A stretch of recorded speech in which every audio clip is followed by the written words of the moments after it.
वह क्या कर रही थी? अपना पहचान पत्र यहाँ छोड़कर वह नक्शे से अपनी स्थिति छुपाने में सक्षम होगी।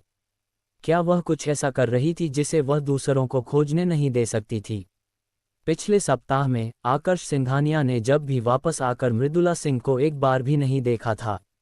हालांकि उसने इसे अजीब पाया, उसने इस पर बहुतायत छोटी ई का ध्यान नहीं दिया। हर किसी के पास अपने रखने के लिए रहस्य होते हैं, बिल्कुल अपने जैसे। वह हर रात अपनी तलवार तकनीक का अभ्यास करने के लिए लंबे समय के लिए बाहर जाता था, फिर वापस आता था। इसलिए वह उसके गायब होने के बारे में पता लगाने की जहमत नहीं उठा सकता था। हालांकि चूंकि उसने अपना पहचान पत्र और मिशन टोकन पीछे छोड़ दिया था, स्थिति पूरी तरह से अलग है। ये स्पष्ट था कि उसके पास छुपाने के लिए कुछ था। आकर्ष के विचार दौड़ गए, मैं उसके साथ काफी समय से रहा हूं। मुझे पता लगाना होगा कि क्या हो रहा है। नहीं तो यदि उसके कुछ दुर्भावनापूर्ण इरादे हैं तो मैं भी मुसीबत में पड़ सकता हूं। ये सोचकर आकर्ष ने अपनी आध्यात्मिक इंद्रिय बढ़ा दी। उसने खानों के भीतर मृदुला सिंह की खोज शुरू कर दी। कई बार खोजने के बावजूद उसे कुछ नहीं मिला। आकर्ष ने अपनी खोज की सीमा बढ़ा दी और वह थोड़ी देर बाद कुछ खोजने में कामयाब रहा। उसने आखिरकार मृदुला सिंह को एक मृत सुरंग के भीतर पाया। मृदुला सिंह के सामने एक लंबा, मजबूत आदमी था जो लगभग 2 मीटर लंबा था। आकर्ष ने अपनी आध्यात्मिक इंद्रिय को सावधानी से चलने के लिए नियंत्रित किया और उसने देखा कि यह कौन था। वह चिल्लाए बिना नहीं रह सका, पर्यवेक्षक लालचंद। वह मृदुला सिंह के साथ क्या कर रहा है? वे दोनों बहुत तेजी से बोल रहे थे, लेकिन आकर्ष ने ये भाषा पहले कभी नहीं सुनी थी। वो समझ नहीं पा रहा था कि वे क्या कह रहे थे। अंत में वे दोनों बहस में पड़ गए। मृदुला सिंह के चेहरे पर एक बहुत ही अधीर भाव था। हालांकि वह समझ नहीं पा रहा था कि वे क्या कह रहे थे, वे मोटे तौर पर अनुमान लगा सकता था कि उनके भावों के आधार पर उनका रिश्ता क्या था। उनका गुरु शिष्य का रिश्ता नहीं होना चाहिए। ऐसा लग रहा था कि वे किसी चीज पर मोलभाव कर रहे थे। पर्यवेक्षक लालचंद मृदुला सिंह द्वारा दी गई कीमत से संतुष्ट नहीं था, इसे बहुत कम मानकर नाराज था। मृदुला सिंह भी उससे बेहद असंतुष्ट थी। उसके भाव के आधार पर उसे अपना वादा न निभाने के लिए डांटना चाहिए। थोड़ी देर बाद मृदुला सिंह और पर्यवेक्षक लालचंद अलग हो गए। फिर वह तेजी से पत्थर के कमरे की ओर बढ़ी। आकर्ष ने जल्दी से अपनी आध्यात्मिक इंद्रिय वापस खींच ली और मृदुला सिंह का पहचान पत्र उसके मूल स्थान पर वापस रख दिया। उसके बाद वह अपने बिस्तर पर लेट गया और सोने का नाटक किया। अगली सुबह आत्मा खानों के भीतर। बूम! आकर्ष ने अपनी तलवार से एक लाश के दिल को छेद दिया। मृदुला सिंह उसके पीछे तेजी से चल रही थी। उसकी 2 तलवारें हवा में एक दूसरे को काटती हुई लाश का सिर काट गिरा। आकर्ष ने अपनी तलवार निकाली और पीछे हट गया। उसने लाश का ध्यान खींचना जारी रखा। मृदुला सिंह पीछे से आगे बढ़ी और तलवार की रोशनी की एक चमक थी, लाश की भुजाएं कट गईं। कुछ ही देर में निचली श्रेणी की लाश उनके हाथों मर गई। इसे 8 टुकड़ों में काट दिया गया था। यह अब पूरी तरह से मर चुकी थी। वरिष्ठ भाई आकर्ष, वह लड़ाई केवल 5 मिनट तक चली। हमारा सहयोग बेहतर हो रहा है, मृदुला सिंह ने आकर्ष को देखकर मुस्कुराते हुए कहा। आकर्ष ने बिना कुछ कहे हल्की मुस्कान दी। उसने कल रात जो चीजें देखीं, उन्होंने उसके दिल में एक छाया छोड़ दी थी। हालांकि आकर्ष केवल सतर्क रह सकता था। उसे दिखावा करना था कि कुछ हुआ ही नहीं, ऐसा न हो कि वह घास पीटते हुए सांप को डरा दे। सावधान! आकर्ष का रंग अचानक पीला पड़ गया। वह आगे बढ़ा और मृदुला सिंह की ओर एक मुक्का उड़ाया। उसकी मुट्ठी से चली हवा उसके चेहरे पर जोर से लगी क्योंकि उसने उसके पीछे एक लाश पर प्रहार किया। यह अज्ञात था कि यह लाश उसके पीछे जमीन से कब निकली थी। इसने उस क्षण का फायदा उठाया जब वे व्याकुल थे और मृदुला सिंह पर झपट पड़ी। आकर्ष के सावधान चिल्लाने के क्षण से लेकर उसकी मुट्ठी के लाश के सिर पर लगने तक केवल एक सांस का समय बीता। आकर्ष का भौतिक शरीर अविश्वसनीय रूप से मजबूत था। ऐसी अत्यावश्यक स्थिति के तहत उसने अपनी पूरी ताकत इस मौके में लगा दी और इस लाश के सिर को चकनाचूर कर दिया। मृदुला सिंह की प्रतिक्रिया बहुत तेज थी। उसने जल्दी से घूमकर देखा और उसकी 2 तलवारों पर तलवार की रोशनी चमक रही थी। उसने जल्दी से लाश को आधा काट दिया, तो यह एक निचली श्रेणी की लाश थी। उनके इस पर प्रतिक्रिया करने के बाद उन्होंने जल्दी से इससे निपट लिया। ये सबक सीखने के बाद उन्होंने लापरवाह होने की हिम्मत नहीं की। उन्होंने ध्यान से अपने आसपास की जांच करना शुरू कर दिया और आराम करने से पहले ये सुनिश्चित किया कि यह सुरक्षित है। मृदुला सिंह ने आकर्ष की ओर कृतज्ञता से मुस्कुराते हुए कहा, वरिष्ठ भाई आकर्ष, तुमने मुझे फिर से बचा लिया। मैं वास्तव में नहीं जानती कि क्या कहूँ। आकर्ष ने लापरवाही से इसे टाल दिया। मैं वही बात कहूँगा जो पहले कही थी। हमारे पास अभी भी यहाँ लंबा समय है। कौन जानता है, मुझे अगले ही पल तुम्हारी मेरी बचाव की आवश्यकता पड़ सकती है। मृदुला सिंह मुस्कुराए, वरिष्ठ भाई आकर्ष, मुझे ये सुनकर अच्छा लगा। उस स्थिति में मैं अपने प्रयासों को दोगुना कर दूंगी और इस एहसान का बदला चुकाने के अवसर के लिए लड़ूंगी। उस क्षण मृदुला सिंह के चेहरे पर एक चंद्रमा जैसा भाव था, बिल्कुल प्यारी अगले दरवाजे की लड़की की तरह। आकर्ष के लिए उसे उस लड़की से जोड़ना मुश्किल हो रहा था जो एक रात पहले पर्यवेक्षक लालचंद से बात कर रही थी। दोनों ने अपना गश्त जारी रखा। जब वे उस क्षेत्र में पहुंचे जहां पर्यवेक्षक लालचंद था, आकर्ष जानबूझकर थोड़ी देर और वहां रुका।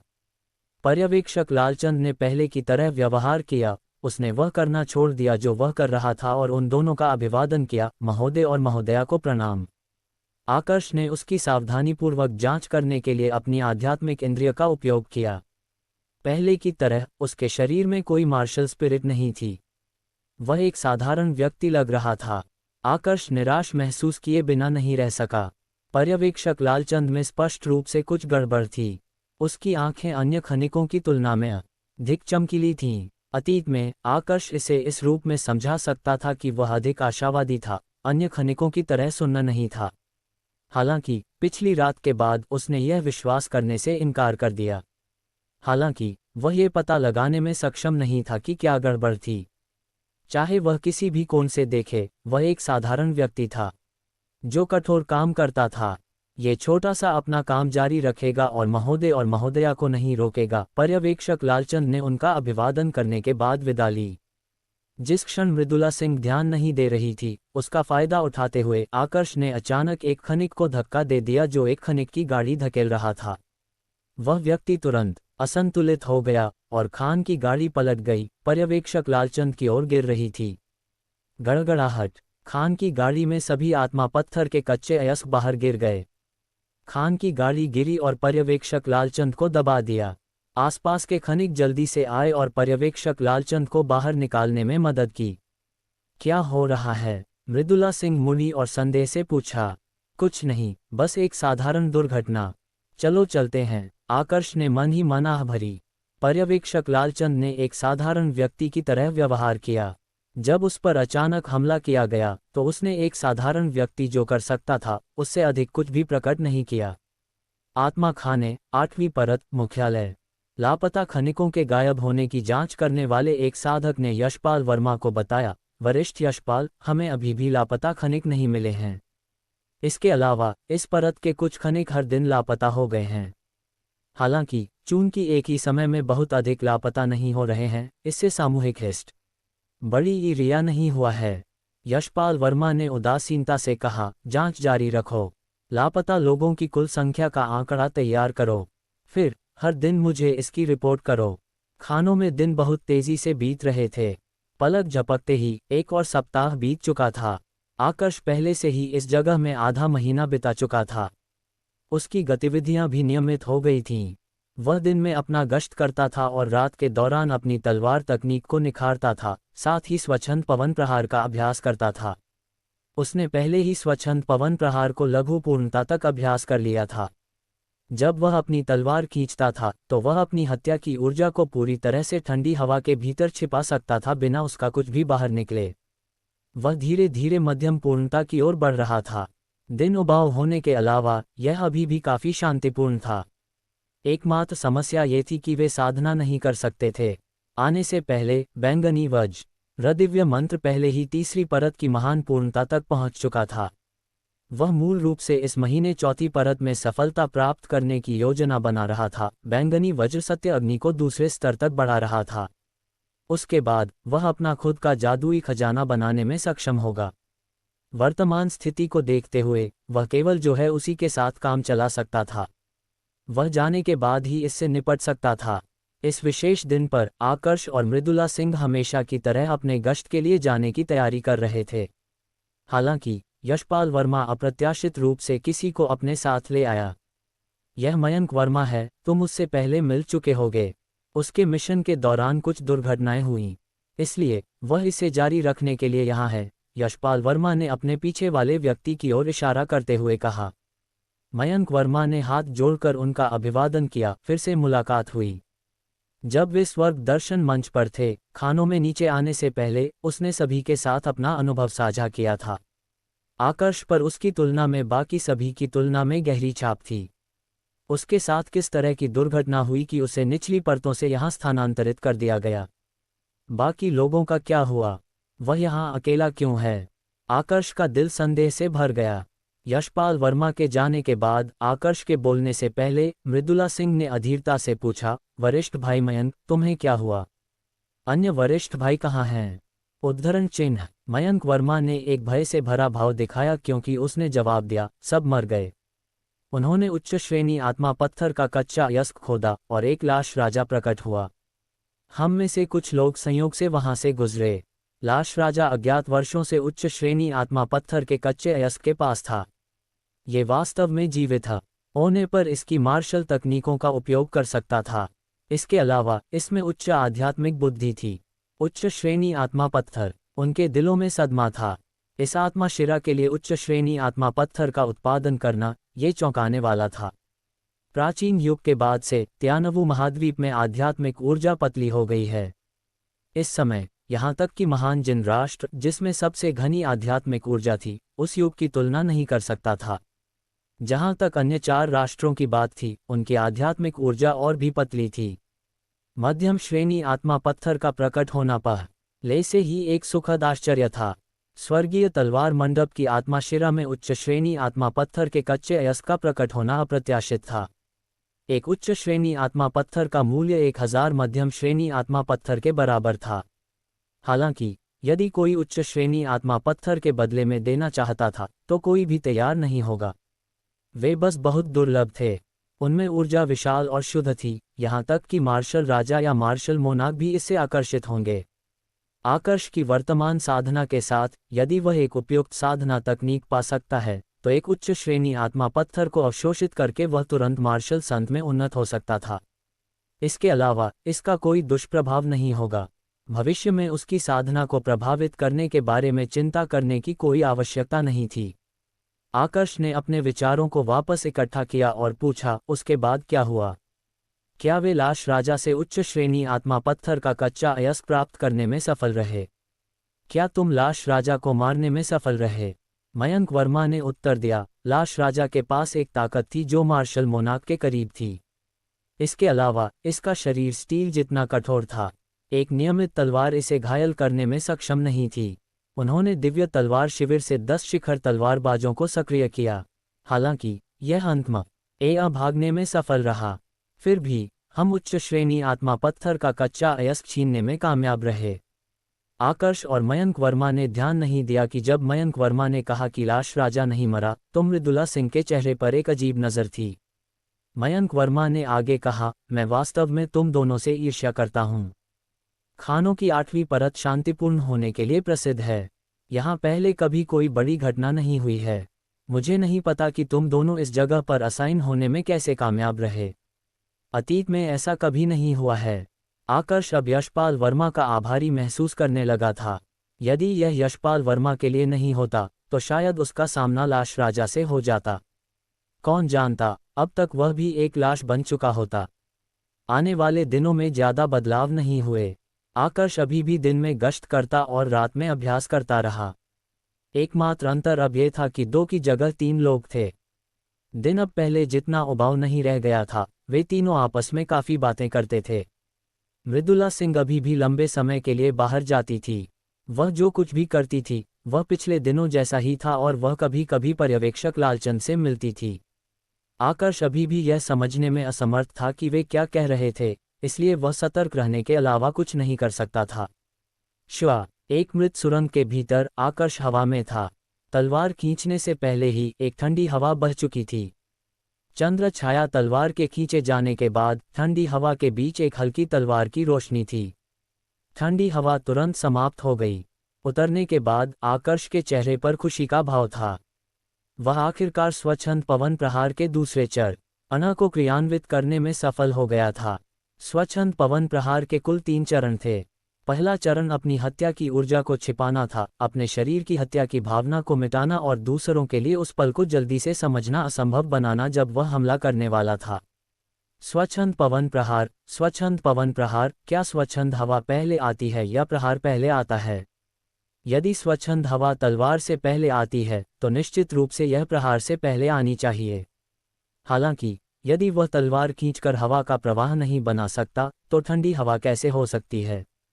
इस प्रकार स्वच्छंद पवन प्रहार का दूसरा चरण उस बिंदु तक अभ्यास करना था जहां हवा तलवार से पहले आती थी। आधे महीने तक कड़ी मेहनत करने के बाद आकर्ष आखिरकार दूसरे चरण को क्रियान्वित करने में सफल हो गया था। वह तीसरे चरण पर शुरुआत करने वाला था। ये वह चरण था जहां हमले का अभ्यास महान पूर्णता तक किया जाता था। केवल स्वच्छंद हवा को देखना और तलवार को नहीं। यदि वह तलवार को पूरी तरह से ठंडी हवा के भीतर छिपाने में सफल हो जाता तो प्रतिद्वंद्वी उसकी दिशा का पता लगाने में सक्षम नहीं होता। इस बिंदु पर स्वच्छंद पव न प्रहार का अभ्यास महान पूर्णता तक हो जाता।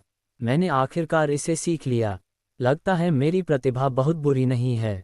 मैं इस स्वच्छंद पवन प्रहार को आधे महीने के भीतर मध्यम पूर्णता तक अभ्यास करने में सक्षम था।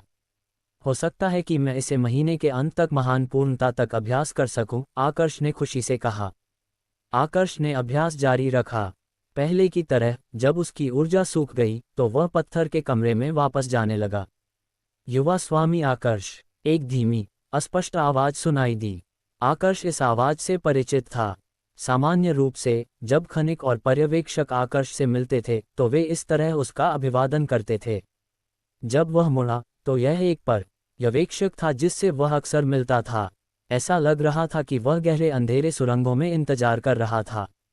आकर्ष रुका और पूछा, पर्यवेक्षक ज़हीर, तुमने मुझे कैसे पाया? पर्यवेक्षक ज़हीर ने निराश होकर कहा, मैं काफ़ी समय से युवा स्वामी को खोजना चाह रहा था।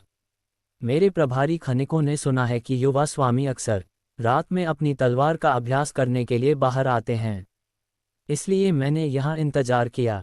आकर्ष ने सिर हिलाया। उसका रात में अभ्यास करने के लिए बाहर आना अब कोई रहस्य नहीं रह गया था। तुम मुझसे क्यों मिलना चाहते हो? क्या तुम किसी लाश में भाग गए? पर्यवेक्षक ज़हीर ने लंबे समय से सूरज नहीं देखा था, इसलिए अपना चेहरा धोने के बाद वह अविश्वसनीय रूप से पीला लग रहा था। जब यह उसकी सुस्त आंखों के साथ जोड़ा गया तो वह काफ़ी दयनीय लग रहा था। ऐसी बात नहीं है। हाल ही में हमारे कुछ भाई रहस्यमय तरीके से गायब हो रहे हैं। शूर, बड़े में मैंने इस पर ध्यान नहीं दिया क्योंकि खानों के भीतर लोगों का गायब होना सामान्य था। हालांकि मैंने अन्य पर्यवेक्षकों से सुना कि उनके लोग भी गायब हो रहे थे। इसके अलावा यह एक पूर्ण गायब होना था। अतीत में भले ही वे गायब हो जाते, हम अंततः उनके शव ढूंढ लेते थे। पिछले दिनों के विपरीत हम इस बार उनके शव ढूंढने में असमर्थ थे। पर्यवेक्षक ज़हीर के शब्दों को सुनने के बाद आकर्ष ने भौहें सिकोड़ लीं। ये स्पष्ट रूप से एक पूर्व नियोजित गायब होना है। निश्चित रूप से इस सब के पीछे कोई तार खींच रहा है। प्रत्येक पर्यवेक्षक के 1 या 2 लोग लापता हैं। संख्या देखने में बड़ी नहीं लग सकती है, लेकिन जब उन सभी को जोड़ा जाता है तो संख्या भयानक होती है। यहाँ कम से कम 20 पर्यवेक्षक हैं और प्रत्येक पर्यवेक्षक कम से कम 100 खनिकों का नेतृत्व करता है। यदि वे सभी कभी कभी 1 या 2 खो देते हैं, जब संख्याओं को जोड़ा जाता है तो ये 100 से अधिक होगा। आखिर क्या चीज़ इन सभी खनिकों को बिना किसी निशान के गायब करा रही थी? आकर्ष ने अपने विचार एकत्र किए और पर्यवेक्षक ज़हीर से कहा, ठीक है, मैं स्थिति समझ गया। मैं कल वरिष्ठ यशपाल को इसकी रिपोर्ट कर दूंगा। पर्यवेक्षक ज़हीर एक पल के लिए झिझका, उसके चेहरे पर भाव बताते थे कि वह किसी चीज से जूझ रहा था। अंत में उसने अपना मन बना लिया और कहा, युवा स्वामी आकर्ष, मेरे कुछ भाई हैं जो इस महीने के अंत में अपना 5 वर्षीय कार्यकाल पूरा कर लेंगे। अब जब ऐसा कुछ हुआ है तो वे सब आशंकित हैं। वे जल्दी छोड़ना चाहते हैं और वे कम भुगतान लेने को भी तैयार हैं। जब आकर्ष ने यह सुना तो उसके चेहरे पर एक बुरा भाव आ गया। इसका कोई पूर्व मामला नहीं रहा है। इसके अलावा इस मामले का प्रबंधन मेरे द्वारा नहीं किया जाता है। मेरे शब्दों का कोई वजन नहीं है। पर्यवेक्षक ज़हीर ने चिंतित होकर कहा, युवा स्वामी आकर्ष, तुम एक अच्छे व्यक्ति हो, हम सब ये जानते हैं। अतीत में जो लोग हमारी रक्षा करते थे वे हम खनिकों की ओर देखने की जहमत भी नहीं उठाते थे। वे सब हमें एक ठंडी नज़र देते थे, अपमान करने की तो बात ही छोड़ दें। कभी कभी वे हमें पीटते भी थे। जितने समय से तुम यहाँ हो तुमने हमारे साथ कभी दुर्व्यवहार नहीं किया। ये सब जानते हैं। आकर्ष ने उस चीज़ के बारे में सुना था जिसके बारे में ये पर्यवेक्षक बात कर रहा था, मयंक वर्मा से। इस मिशन को स्वीकार करने वाले कई स्वर्गीय तलवार शिष्य खान में बोरियत बर्दाश्त नहीं कर पाते थे। वे अक्सर खनिकों पर अपनी निराशा निकालते थे। यह एक बहुत ही सामान्य बात थी। आकर्ष ने कड़वी मुस्कान दी। भले ही उसने कुछ नहीं किया, उसे एक अच्छा व्यक्ति माना जाता था। इस दुनिया में अच्छे लोग बहुत कम थे। युवा स्वामी आकर्ष, मैं तुम्हारे सामने घुटने टेक दूंगा। तुम्हें इस मामले को सुलझाने में मेरी मदद करनी होगी। ये लोग इस महीने के अंत में अपना कार्यकाल पूरा कर लेंगे। यदि कोई दुर्घटना हुई तो यह इसके लायक नहीं होगा। आकर्ष को अपने आप से बुदबुदाते देख पर्यवेक्षक ज़हीर अपने घुटनों पर गिर गया और आकर्ष के सामने झुक गया। आकर्ष चौंक गया और जल्दी से पर्यवेक्षक ज़हीर को उठाने में मदद की। उसने पूछा, मैं तुम्हारी ओर से मार्शल अंकल यशपाल से बात कर सकता हूँ? हालांकि मैं कुछ भी गारंटी नहीं दे सकता। पर्यवेक्षक ज़हीर ने आभार व्यक्त करते हुए कहा, तुम्हारा कुछ कहना ही वह सब है जो मैं मांगता हूँ। मैं युवा स्वामी आकर्ष को अग्रिम धन्यवाद देता हूँ। मैं अब चलता हूँ। जैसे ही आकर्ष ने पर्यवेक्षक ज़हीर को जाते देखा, आकर्ष गहरे विचार में डूब गया। वह हमेशा से मृदुला सिंह की गतिविधियों को बेकार देख रहा था। हालांकि आज के बाद ये भावना की कुछ गड़बड़ थी और मजबूत हो गई। अगली सुबह आकर्ष ने गुप्त रूप से अन्य पर्यवेक्षकों से पूछताछ करना शुरू कर दिया। उसने उनसे स्थिति के बारे में पूछा। आकर्ष के तरीके हमेशा सतर्क रहे थे। पर्यवेक्षक ज़हीर ने जिस मामले के बारे में बात की थी वह काफ़ी गंभीर था। चाहे वह झूठ बोल रहा था या नहीं, वह केवल एक व्यक्ति से बात करके स्थिति की सच्चाई कभी नहीं समझ पाएगा। आकर्ष आखिरकार 20 कुछ पर्यवेक्षकों से पूछताछ करने में कामयाब रहा। वास्तव में जैसा पर्यवेक्षक ज़हीर ने कहा था, लगभग हर पर्यवेक्षक के पास खनिक थे जो रहस्यमय तरीके से गायब हो गए थे। कुछ ऐसे थे जिन्होंने 5 या 6 खो दिए थे और न्यूनतम रूप से उन्होंने 1 या 2 खो दिए थे। काफ़ी देर सोचने के बाद उसने मृदुला सिंह और मयंक वर्मा की पीठ पीछे पर्यवेक्षक लालचंद और उसके खनिकों के समूह को खोजा।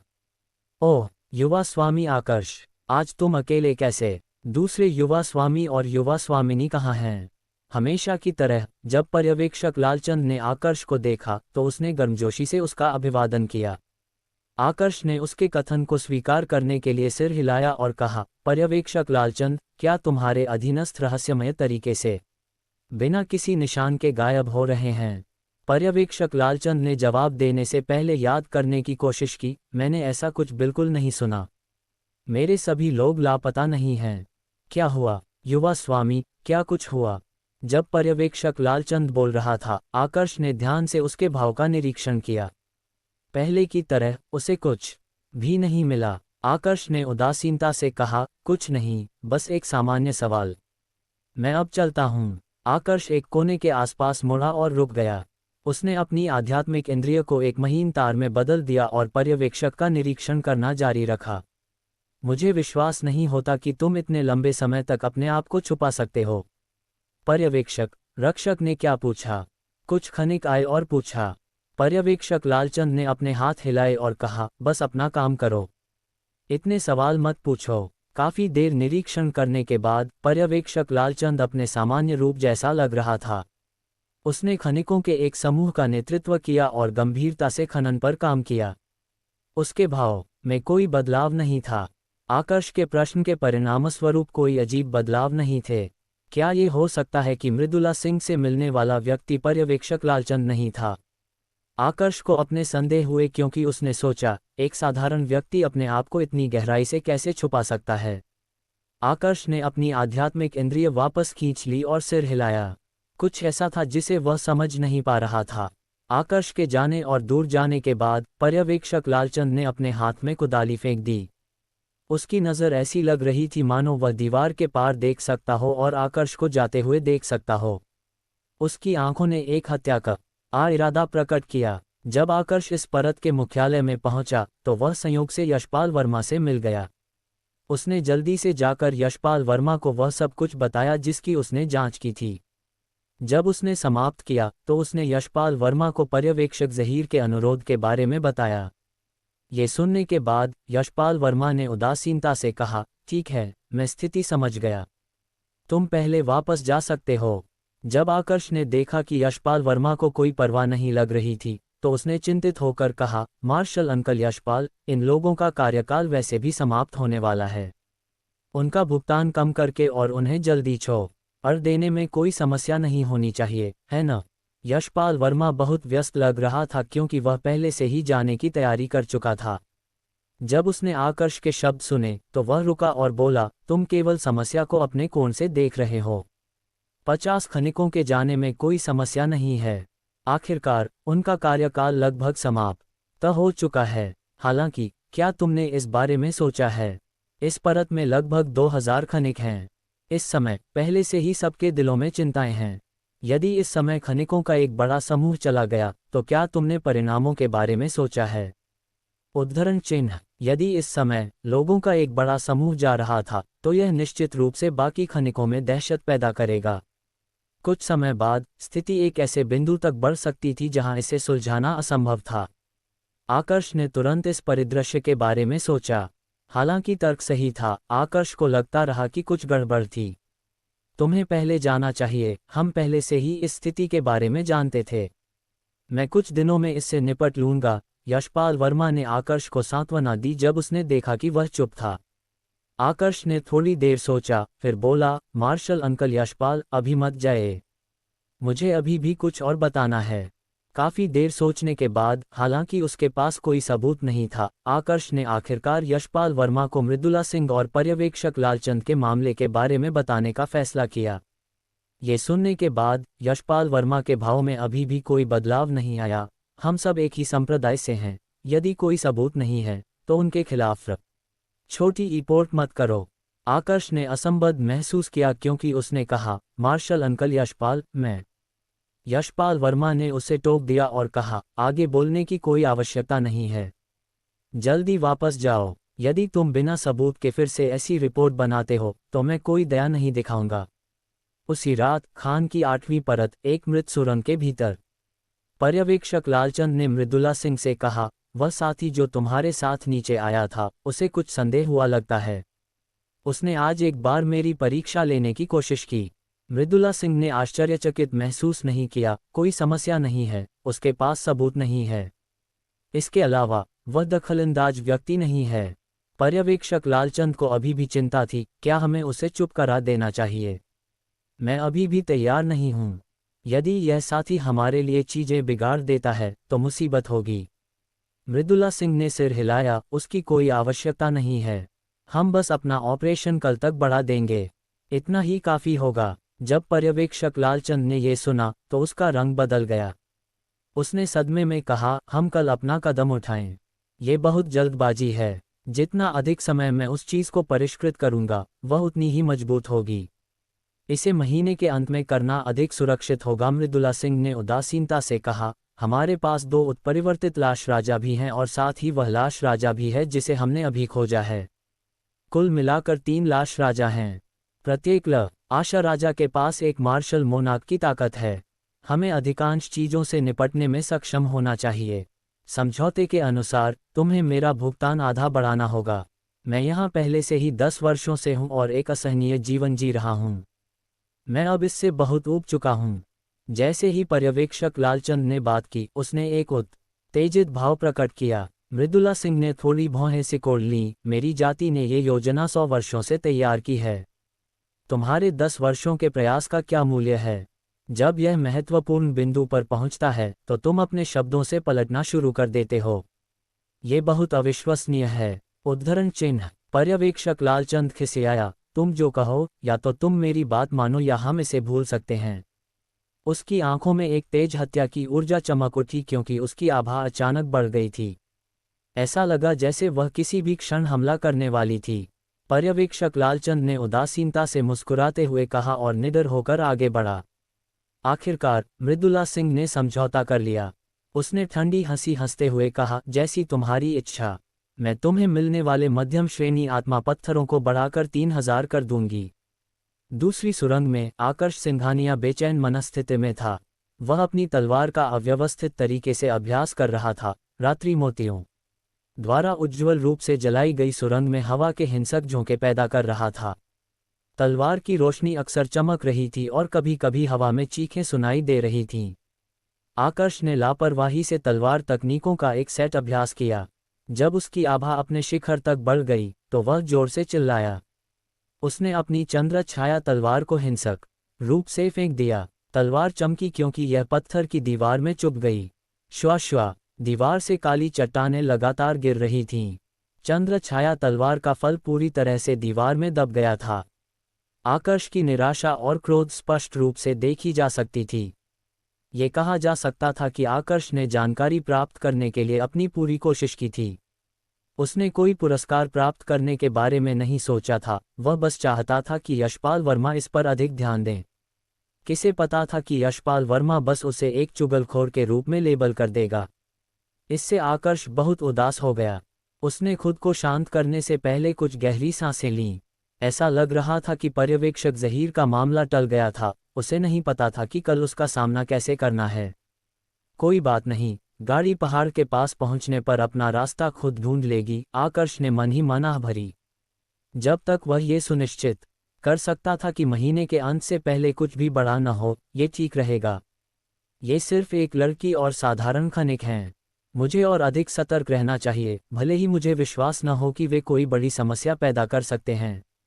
अगली सुबह आकर्ष ने सामान्य रूप से व्यवहार किया, जैसे कुछ हुआ ही न हो। वह मयंक वर्मा और मृदुला सिंह के साथ गश्त के लिए निकल गया। सुबह बिना किसी घटना के इस तरह शांति से बीत गई। इससे यह महसूस हुआ कि कुछ गड़बड़ थी। लाशों की तो बात ही छोड़ दें, यहाँ तक कि आत्मा निगलने वाला कीड़ा जो वे सामान्य रूप से खा सकते थे, वे भी बिना किसी निशान के गायब हो गए थे। खाने इतनी शांत थीं कि यह डरावना था। जैसे ही आकर्ष ने सोचा कि वह गलत था, मयंक वर्मा ने अचानक कहा, आज क्या हो रहा है? मुझे लगता रहता है कि कुछ गड़बड़ है। आकर्ष ने उसके साथ एक नज़र का आदान प्रदान किया। उसने आश्चर्य से कहा, तुम्हें भी यह एहसास हो रहा है? मैंने सोचा ये सिर्फ मैं था। मयंक वर्मा ने खानों में यह मिशन कई बार किया था। उसकी प्रवृत्ति भरोसेमंद होनी चाहिए। आकर्ष सतर्क रहने के अलावा कुछ नहीं कर सका। दोपहर में गश्त के दौरान आकर्ष ने अपने आसपास के वातावरण पर अतिरिक्त ध्यान दिया। उसने मृदुला सिंह पर भी बहुत ध्यान दिया। यदि कुछ भी होता है तो निश्चित रूप से इसका मृदुला सिंह से कुछ लेना देना होगा।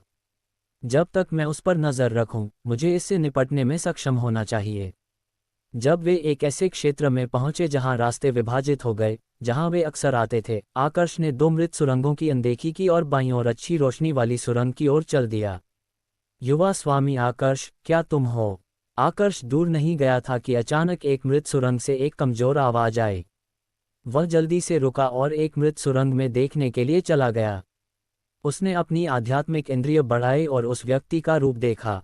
आकर्ष चौंक गया। ये वह पर्यवेक्षक था जो लगभग आधे महीने से लापता था। वहाँ कौन है? मयंक वर्मा ने सावधानी से पूछा। आकर्ष ने उत्तर दिया, वह वही पर्यवेक्षक विशाल है जिसका मैंने तुमसे पिछली बार जिक्र किया था। वह आधे महीने से लापता था। मैंने उम्मीद नहीं की थी कि वह यहाँ मिलेगा। युवा स्वामी आकर्ष, क्या तुम हो? कमजोर आवाज फिर से आई। ऐसा लग रहा था जैसे ये भिंचे हुए दांतों से निकाली गई हो। इसे सुनकर किसी की खोपड़ी सुन्न हो गई, जिससे वे असहज महसूस कर रहे थे। मयंक वर्मा ने पहले ही अपनी तलवार खींच ली थी और उसका पूरा शरीर तनावग्रस्त था। वह पूरी तरह से उच्च सतर्कता की स्थिति में था। उसने आकर्ष से कहा, छोटे भाई आकर्ष, क्या हमें जाकर देखना चाहिए? आकर्ष ने एक पल के लिए अपने आप से बुदबुदाया, सोचने का नाटक किया। वास्तव में वह उस पर्यवेक्षक का निरीक्षण करने के लिए अपनी आध्यात्मिक इंद्रिय का उपयोग कर रहा था। उसने पाया कि उसकी जीवन शक्ति बेहद कमजोर होने के अलावा उसमें और कुछ गड़बड़ नहीं थी। फिर भी ये व्यक्ति आधे महीने से गायब था। इस तरह अचानक प्रकट होना अजीब था। उन्होंने लापरवाह होने की हिम्मत नहीं की। हमें जाकर देखना चाहिए, हमें बस सतर्क रहने की जरूरत है।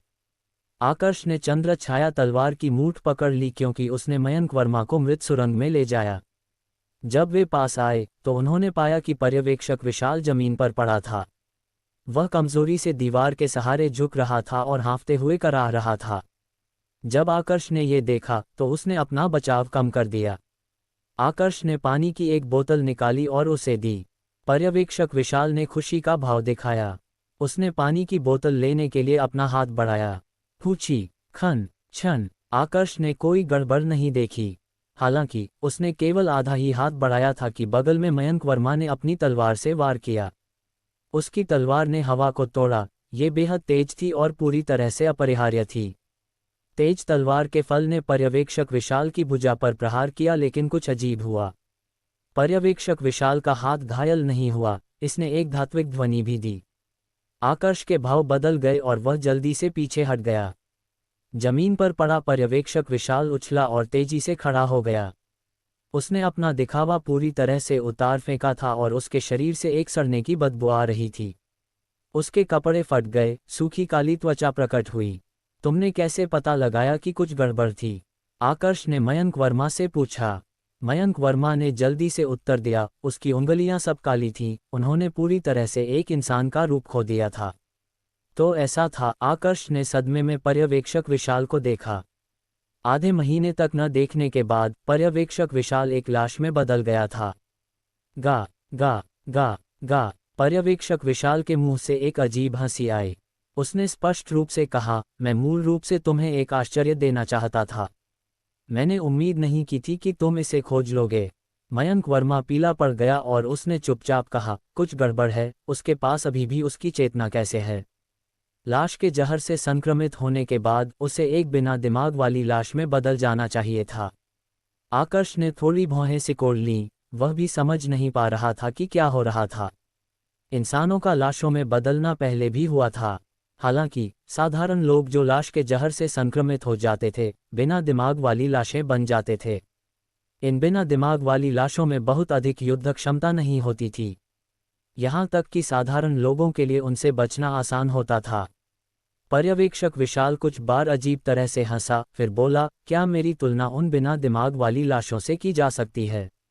मैं एक लाश सम्राट हूँ, एक व्यक्ति जो लाशों के मार्ग पर चलता है, हजारों लाशों का सम्राट हूँ। उसने अपने हाथों से हवा में पंजा मारा और एक सुनहरा लबादा कहीं से प्रकट हुआ। उसने इसे अपने शरीर पर डाला और फिर अपने सिर पर एक सुनहरा ताज रख दिया। एक पतली लाश ऐसी पोशाक पहने हुए बहुत अजीब लग रही थी। मुझे क्या फर्क पड़ता है कि तुम क्या हो, मैं तुम्हें अपनी तलवार से काट डालूंगा। पर्वत भेदक प्रहार, मयंक वर्मा ने ठंडी हंसी हंसते हुए कहा और हवा में उछल गया। उसका शरीर हवा में तेजी से चला गया। उसने इस पर्वत भेदक प्रहार का अभ्यास पहले ही महान पूर्णता तक कर लिया था। उसके सिर के ऊपर एक विशाल पर्वत दिखाई दिया, ऐसा लगा जैसे ये दसियों हजार किलोग्राम बल लिए हुए था। इसका प्रभाव असीम और राजसी था। पर्यवेक्षक विशाल या लाश सम्राट ने ठंडी हंसी हंसते हुए कहा। उसने जमीन की ओर इशारा किया और वह फट गई। एक लाश जमीन तोड़कर बाहर निकली और मयंक वर्मा पर कूद पड़ी। चौप! मयंक वर्मा ने उस लाश को देखा जो पंजे मार रही थी और हवा को काट रही थी। उसकी आंखों में तिरस्कार का भाव दिखाई दिया। वह जोर से चिल्लाया और वह तलवार जो दसियों हजार किलोग्राम बल लिए हुए थी, लाश पर गिर पड़ी।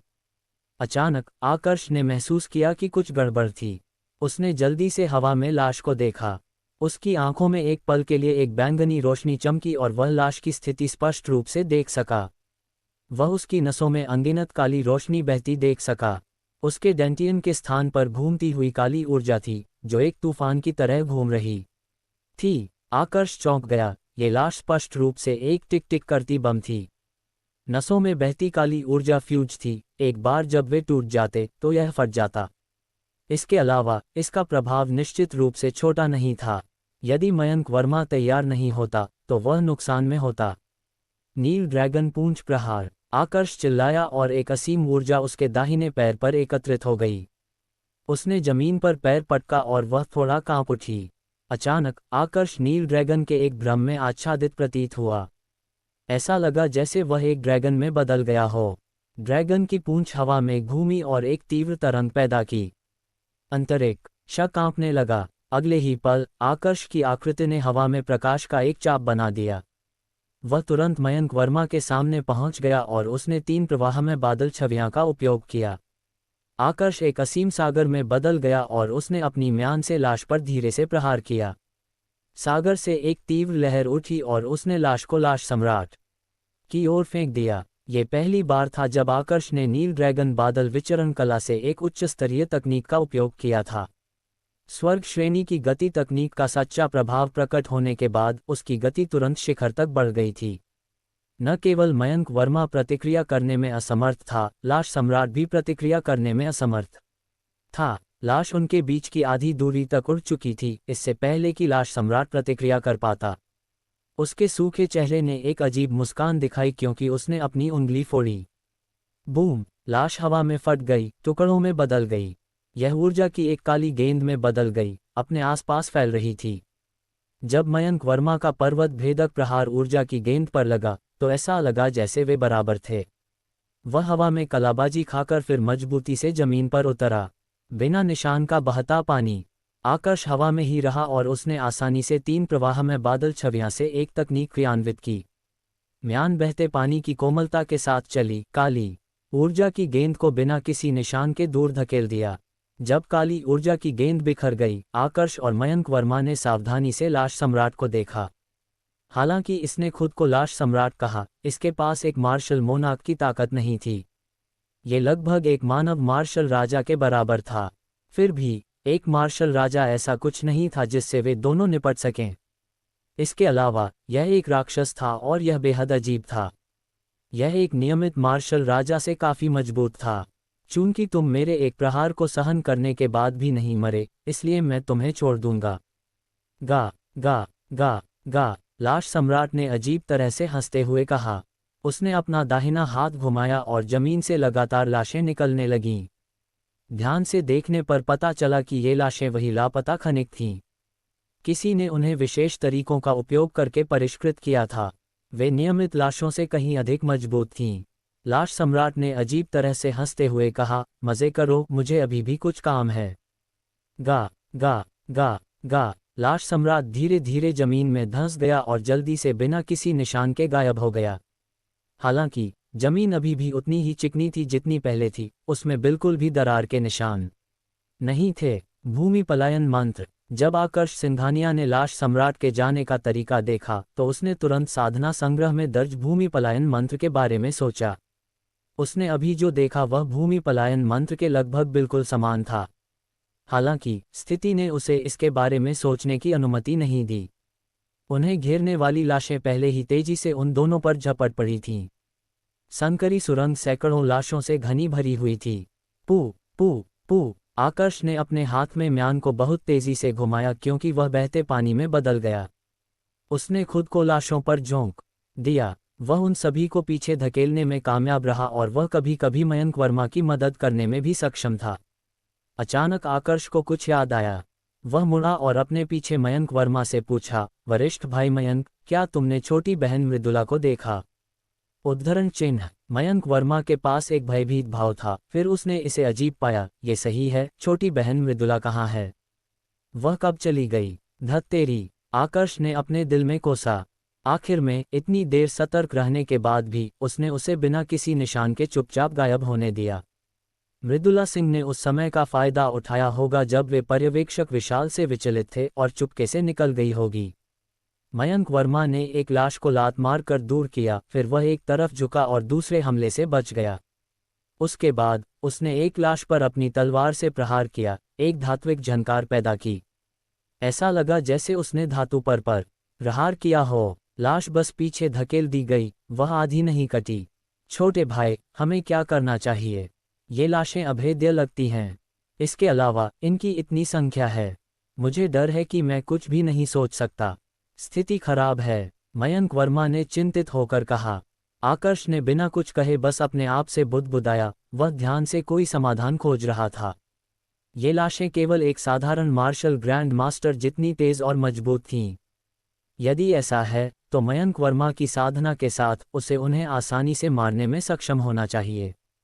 इसके अलावा यदि कुछ भी गलत नहीं हुआ तो आकर्ष इस भीड़ से खुद ही निपटने में सक्षम होगा। हालांकि समस्याजनक बात यह थी कि इन लाशों की त्वचा स्टील की तरह थी। जब तलवार का फल उन पर लगता तो वे केवल एक उथला निशान छोड़ते थे। जिस बात ने उसे सिरदर्द दिया वह ये थी कि इन लाशों को दर्द महसूस नहीं होता था। यदि आप उन्हें पीछे धकेलने में सक्षम नहीं थे तो वे अपनी चोटों की अनदेखी करते थे और लगातार हमला करते थे। ये बेहद परेशान करने वाला था। आकर्ष आसानी से भागने में सक्षम होता, लेकिन वह मयंक वर्मा को अपनी क्षमताओं के बारे में बहुत अधिक प्रकट नहीं करना चाहता था। आखिरकार वह उसे केवल थोड़े समय से जानता था। सतर्क रहना सबसे अच्छा था। बाहर निकलो वरिष्ठ भाई मयंक, गर्व के कारण यहाँ रहने का कोई मतलब नहीं है, आकर्ष ने उदासीनता से कहा। मयंक वर्मा ने खानों में यह मिशन कई बार पूरा किया था। आकर्ष को विश्वास नहीं था कि उसके पास तुरुप के पत्तों की कमी थी। उसने अपना तुरुप का पत्ता क्यों नहीं इस्तेमाल किया? इसका केवल एक ही कारण हो सकता है, वह अपनी ताकत बचाना चाहता था और आकर्ष को अपना हाथ दिखाने के लिए मजबूर करना चाहता था। मयंक वर्मा ने एक अजीब भाव दिखाया और कड़वी मुस्कान दी। मैं वास्तव में गर्व के कारण पीछे नहीं हट रहा हूँ। मैं वास्तव में आश्वस्त नहीं हूँ और मुझे वास्तव में तुम्हारी मेरी मदद करने की आवश्यकता है। नहीं तो मैं इसे पूरा करने में सक्षम नहीं होऊंगा। धम धम धम। आकर्ष ने अपने बाएं हाथ से तलवार चलाई और अपनी दाहिनी मुट्ठी से 3 बार मुक्का मारा, आसानी से 3 लाशों को पीछे धकेल दिया जो आगे बढ़ी थीं। उसका शरीर सप्तपर्णी पुष्प और उसने अतीत में किए गए प्रशिक्षण से तप्त था। ऊर्जा का उपयोग किए बिना भी वह अपनी शारीरिक शक्ति पर भरोसा कर सकता था और 1000 किलोग्राम से अधिक बल के साथ मुक्का मार सकता था। ये लाशें उसके एक मुक्के से पीछे धकेल दी गईं, यहाँ तक कि उनकी स्टील जैसी त्वचा भी आकर्ष द्वारा उड़ते हुए हल्की सी फट गई थी। उनके पीछे की लाशें भी जमीन पर गिर गईं। जब मयंक वर्मा ने ये देखा तो उसने बहुत आश्चर्यचकित महसूस किया। वह नहीं बता सका कि एक निम्न श्रेणी मार्शल ग्रैंड मास्टर होने के बावजूद आकर्ष के पास इतनी ताकत क्यों थी। वरिष्ठ भाई मयंक के पास घेरा तोड़ने के लिए क्या अच्छी चाल है जिसे निष्पादित करने के लिए मेरी सहायता की आवश्यकता होगी। मैं जितना कर सकता हूं करूंगा, आकर्ष ने कहा। मयंक वर्मा ने 2 लाशों को अपनी तलवार से पीछे धकेलते हुए कहा, मेरे पास एक क्षेत्र प्रभाव मार्शल तकनीक है। इसे हमारे लिए रास्ता बनाने में सक्षम होना चाहिए। हालांकि इसे निष्पादित करने में कुछ समय लगता है। इस प्रकार मुझे थोड़ी देर के लिए छोटे भाई आकर्ष की सुरक्षा की आवश्यकता है। यह कोई समस्या नहीं है, आकर्ष ने कहा। आकर्ष ने नील ड्रैगन बादल विचरण कला का उपयोग किया और वह मयंक वर्मा के चारों ओर तेजी से घूमा। ऐसा लग रहा था जैसे नील ड्रैगन उसके चारों ओर चक्कर लगा रहा हो। आकर्ष ने अपनी म्यान को एक डंडे की तरह इस्तेमाल करके उन लाशों को पीछे धकेल दिया जो उन पर झपट रही थीं। आकर्ष की सुरक्षा के तहत मयंक वर्मा के 10 मीटर के भीतर कोई लाश नहीं थी। मयंक वर्मा ने गहरी सांस ली और उसकी आंखों में एक तेज रोशनी चमक उठी। अचानक उसने 2 कदम आगे बढ़ाया और चिल्लाया। आसपास की आध्यात्मिक ऊर्जा बहते पानी की तरह उसकी तलवार के फल की ओर बढ़ी। बहता पानी पर्वत भेदन, उद्धरण चिन्ह। सुरंगों के भीतर बहते पानी की आवाज सुनाई दी। मयंक वर्मा की तलवार पर एक अलौकिक नदी एकत्रित हुई। मयंक वर्मा ने अपनी तलवार को थोड़ा आगे की ओर घुमाया और एक दृश्य तरंग आसपास में फैलती देखी जा सकती थी। पर्वत भेदक तलवार तकनीक स्वर्गीय तलवार मंडप में एक बहुत ही सामान्य तलवार तकनीक थी। हालांकि बहुत कम लोग थे जो इसे 9वीं चाल बहता पानी पर्वत भेदन तक अभ्यास कर सकते थे। यह मयंक वर्मा को अपने साथियों से आगे निकलने वाला माना जा सकता था। गड़गड़ाहट। उन दोनों पर झपटने वाली लाशें तुरंत पीछे धकेल दी गईं। फिर तलवार पर मौजूद नदी ने उन लाशों को उड़ा दिया जो सामने उनका रास्ता रोक रही थीं। मैंने अभी समाप्त नहीं किया है। एकत्रित हो। अचानक मयंक वर्मा ने अपनी तलवार घुमाई। बिखरी हुई नदी वापस एकत्रित हुई, फिर एक पल बाद प्रहार किया। एक सीधे रास्ते में सभी लाशों की छाती छेद दी गई। फिर वे अगले ही पल ढह गईं और टुकड़ों में बिखर गईं। वे पूरी तरह से मर चुकी थीं। बहता पानी पर्वत भेदन। तो ऐसा है, बहता पानी केवल एक प्रस्तावना थी। पर्वत भेदन वाला हिस्सा असली समाप्त करने वाली चाल है, आकर्ष ने मन ही मन सोचा। दोनों ने इस अवसर का लाभ उठाकर लाशों की भीड़ से बाहर निकलने में सफलता पाई। वे एक खुली जगह पर निकलने में कामयाब रहे। उसके बाद उन दोनों ने अपनी गति तकनीकें क्रियान्वित कीं और उन लाशों को झटक दिया जो उनका पीछा कर रही थीं। चलो, हमें मार्शल अंकल यशपाल को जल्दी से सूचित करने की आवश्यकता है। दोनों जल्दी से 8वीं परत के मुख्यालय की ओर बढ़े। हालांकि इससे पहले कि वे बहुत दूर जाते, उन्होंने कुछ ऐसा खोजा जिसकी उन्होंने उम्मीद नहीं की थी। रास्ते भर जितने भी खनिक मिले, वे सब लाशों में बदल चुके थे। उन्होंने उनका रास्ता रोक दिया, जिससे उनके लिए आगे बढ़ना बहुत मुश्किल हो गया। अच्छी बात यह थी कि इन लाशों के पास पहले मिली लाशों जैसे मजबूत शरीर नहीं थे। उनकी ताकत के साथ इन लाशों से निपटना आसान था।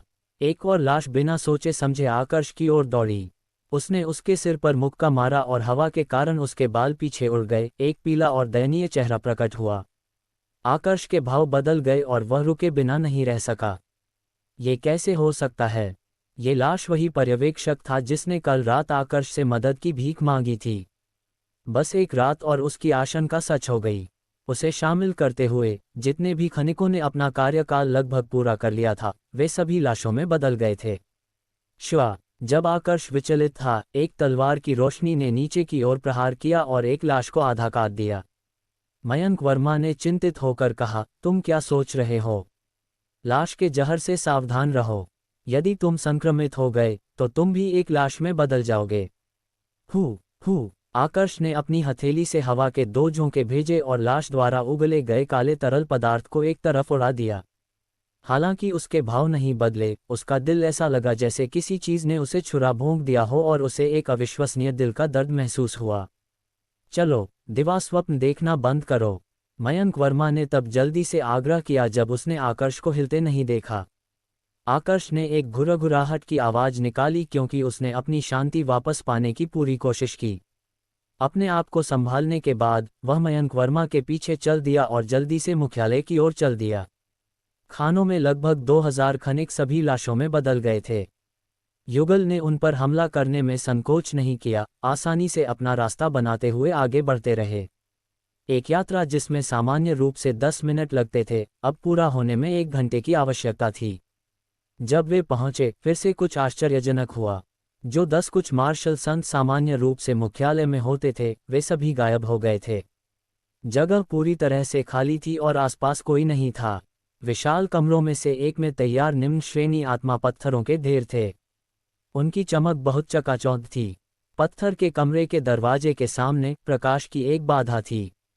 वे दोनों जानते थे कि यह एक विशेष बाधा थी। बिना परमिट के वे प्रवेश करने में सक्षम नहीं होंगे। भले ही इतने सारे आत्मा पत्थर थे, वे केवल उन्हें देख सकते थे।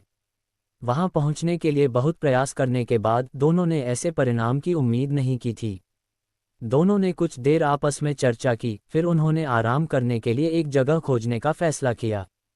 वे निश्चित रूप से यहां आने के लिए जो रास्ता अपनाकर आए थे, उससे यात्रा नहीं कर सकते थे। वह लाशों से भरा हुआ था। वे पहले ही लाशों को तब तक मार चुके थे जब तक वे थक नहीं गए। वे ऐसा करना जारी नहीं रखना चाहते थे। उन्होंने नक्शा निकाला और एक सुनसान मृत सुरंग चुनी। वे आगे की योजनाएं बनाने से पहले वहां आराम करने के लिए तैयार थे।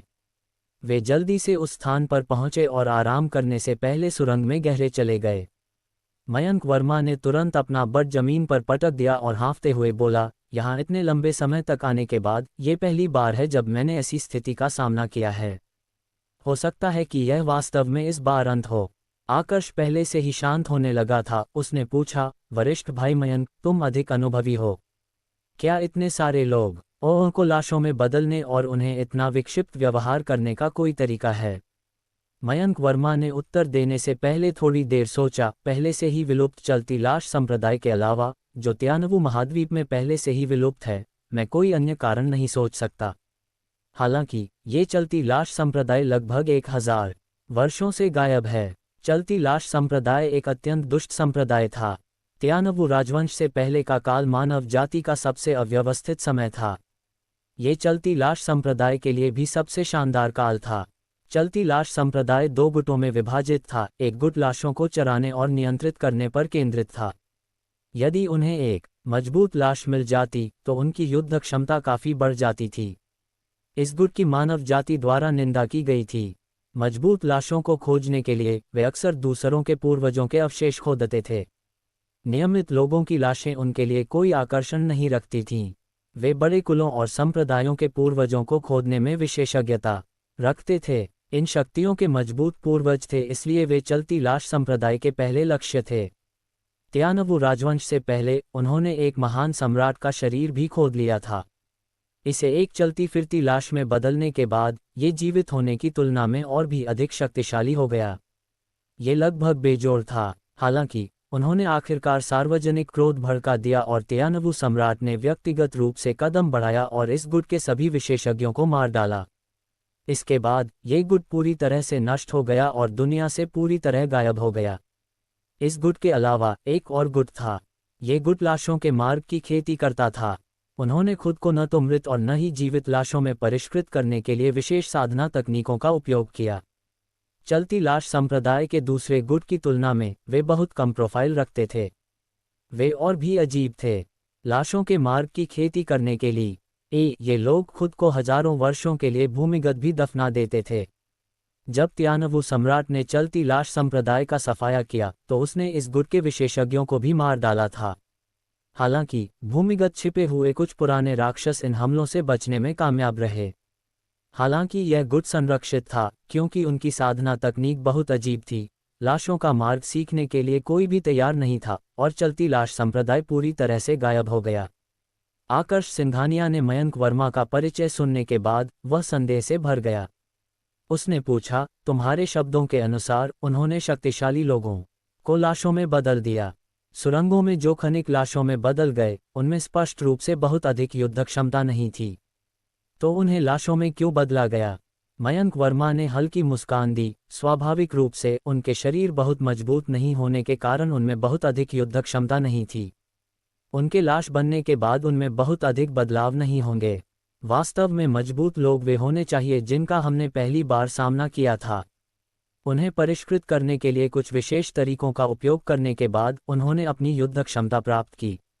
जहां तक हम मिले खनिकों की बात है, उन्हें संभवतः आते जाते लाशों में बदल दिया गया था। आखिरकार उनके लिए ऐसा करना मुश्किल नहीं है। आकर्ष ने एक बुरा भाव दिखाया क्योंकि उसने अपनी बाईं मुट्ठी कसकर भींच ली। उसने कहा, लोगों का ये समूह बहुत अमानवीय है। उन्होंने निर्दोष लोगों को भी नहीं छोड़ा। मयंक वर्मा हंसा, मानवीय? ये लोग न तो जीवित हैं और न ही मृत, वे कितने मानवीय हो सकते हैं? वे बहुत पहले से इंसान नहीं रहे।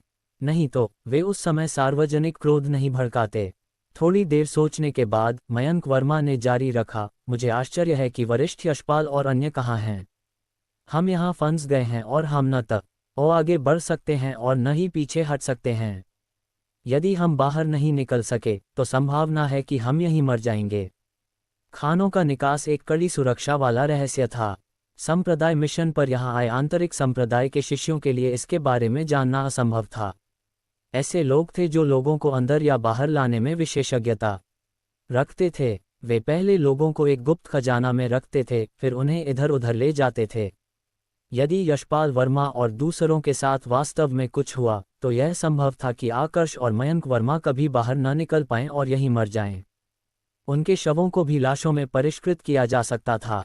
आकर्ष ने बस इसके बारे में सोचकर भय महसूस किया। हालांकि जब उसने फिर से इसके बारे में सोचा तो उसे लगा कि यशपाल वर्मा के साथ कुछ भी होना असंभव था। उस समय जब वह यशपाल वर्मा को मृदुला सिंह और पर्यवेक्षक लालचंद के बारे में उसने जो अजीब चीजें देखी उनके बारे में बता रहा था, उसके पास एक अत्यंत शांत भाव था। उसने आकर्ष को अपना काम खुद करने की चेतावनी भी दी थी। पीछे मुड़कर देखने पर यशपाल वर्मा वास्तव में संकेत दे रहा था कि वह ये बहुत पहले से जानता था। वह उसे चेतावनी दे रहा था कि गलती से दुश्मनों को सचेत न कर दे। धम! आकर्ष ने दीवार पर हिंसक रूप से मुक्का मारा। उसकी मुट्ठी हजारों किलोग्राम का बल लिए हुए थी। दीवार में तुरंत एक बड़ा छेद दिखाई दिया और चट्टानें लगातार गिरती रहीं।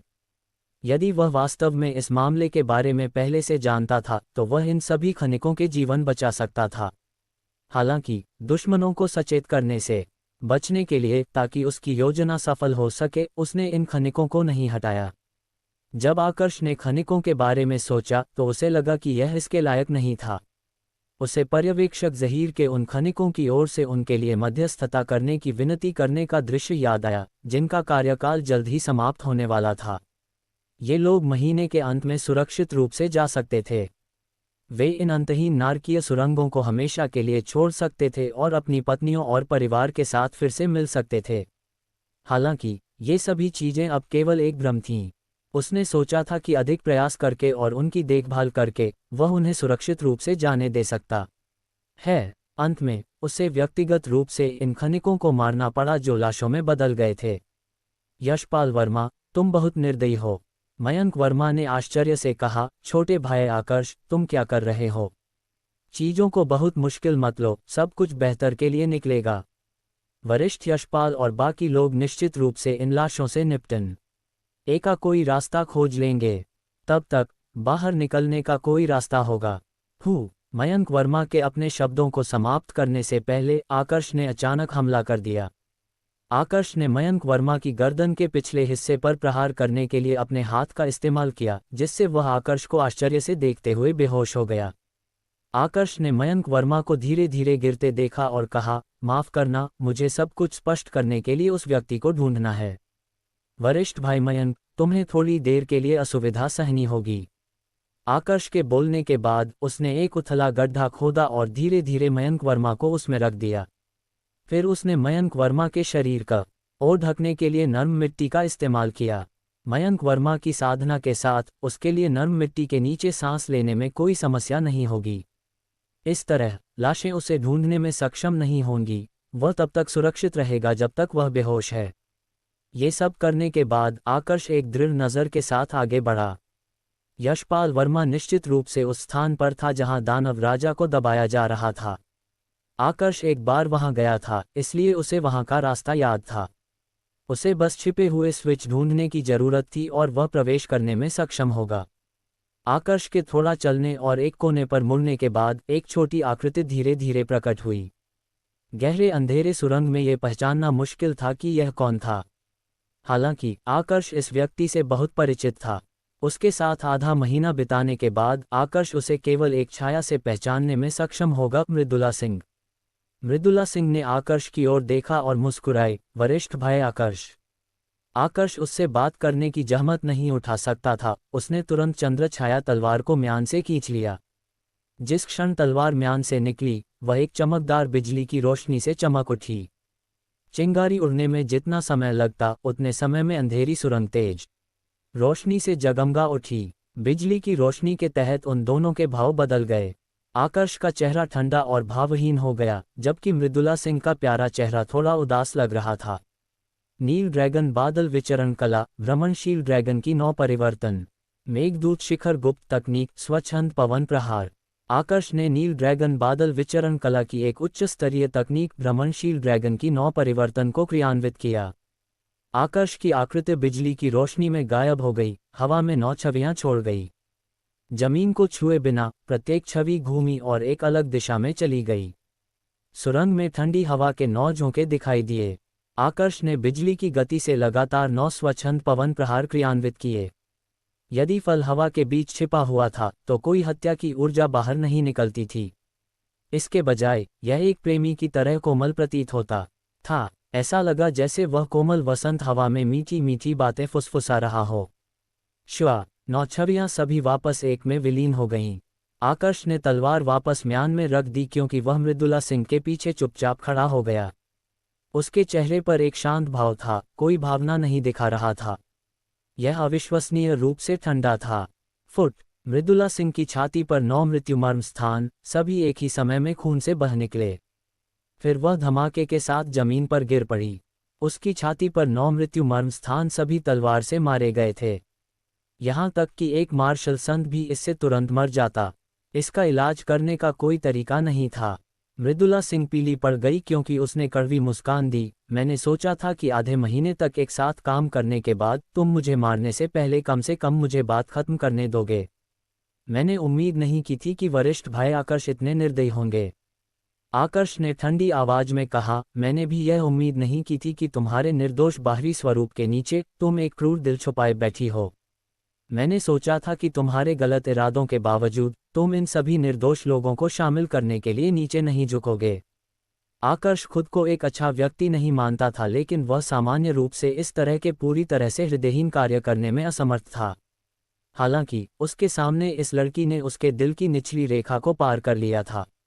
इस मजबूत खाता कमजोर दुनिया में, जहां प्राकृतिक चयन प्रबल था, नैतिकता कुछ ऐसी थी जो बहुत पहले खो गई थी। लोग मजबूत का सम्मान करते थे, जिसकी मुट्ठी बड़ी होती थी वह सही होता था।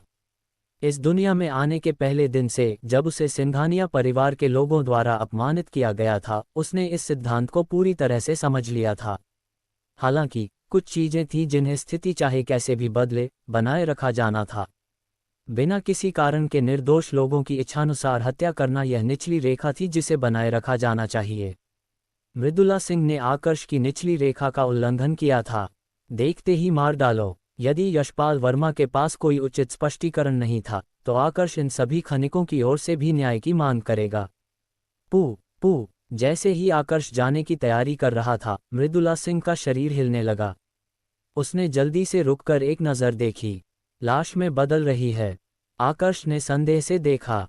मृदुला सिंह की त्वचा ऐसी लग रही थी जैसे उसे किसी चाकू से काटा गया हो। ये श्वाक की आवाज के साथ फट गई। त्वचा से धीरे धीरे एक आकृति निकली। वह पूरी तरह से नग्न थी। चांदी के बालों का एक पूरा सिर उसकी पीठ को ढक रहा था, गहरे अंधेरे सुरंग में एक हल्की चमक दे रहा था। उसके सामने की लड़की एक योगिनी की तरह लग रही थी। उसकी त्वचा बर्फ सफ़ेद थी, यह अंधेरे में बहुत आकर्षक थी। आकर्ष की नज़र अंधकार को भेद गई, लेकिन वह उन हिस्सों पर ध्यान केंद्रित नहीं कर रहा था जो एक आदमी को नाक से खून बहा दें। इसके बजाय वह उसके कानों पर केंद्रित था। वे नुकीले कानों की एक जोड़ी थे। वे बिल्कुल फिल्मों के योगिनियों की तरह थे। वह बेहद सुंदर थी। हालांकि इस दुनिया में योगिनियां मौजूद नहीं थीं। कानों की यह जोड़ी, जो स्पष्ट रूप से मानव नहीं थी, उसकी पहचान साबित कर रही थी। वह एक दानव थी, दानव जाति की एक लड़की। मृदुला सिंह ने अपना हाथ घुमाया और लंबे सफ़ेद वस्त्र दिखाई दिए।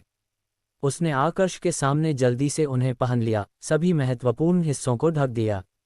मृदुला सिंह ने आकर्ष की ओर देखा और कहा, वरिष्ठ भाई आकर्ष, मेरे लिए तुम्हें सच्चाई बताना सुविधाजनक नहीं था। पूरी आत्मा, आखाने वर्तमान में अराजकता में हैं। तुम्हें यहाँ रहना चाहिए और हिलना नहीं चाहिए। पूरी बात खत्म होने के बाद मैं तुम्हें बाहर ले जाऊंगी। मैंने पहले कहा था, मैं एहसान चुकाने के लिए तुम्हें बचाने का अवसर खोजने की पूरी कोशिश करूंगी। हूँ। मृदुला सिंह के ऐसा कहने के बाद वह तेजी से चली, चांदी के प्रकाश की एक चमक में बदल गई और आकर्ष की दृष्टि से गायब हो गई। उसकी गति आकर्ष की लघु पूर्णता वाली नील ड्रैगन बादल विचरण कला से कम 10% तेज थी। आकर्ष थोड़ा स्तब्ध रह गया। जिस पल वह विचलित हुआ, मृदुला सिंह पूरी तरह से गायब हो गई थी।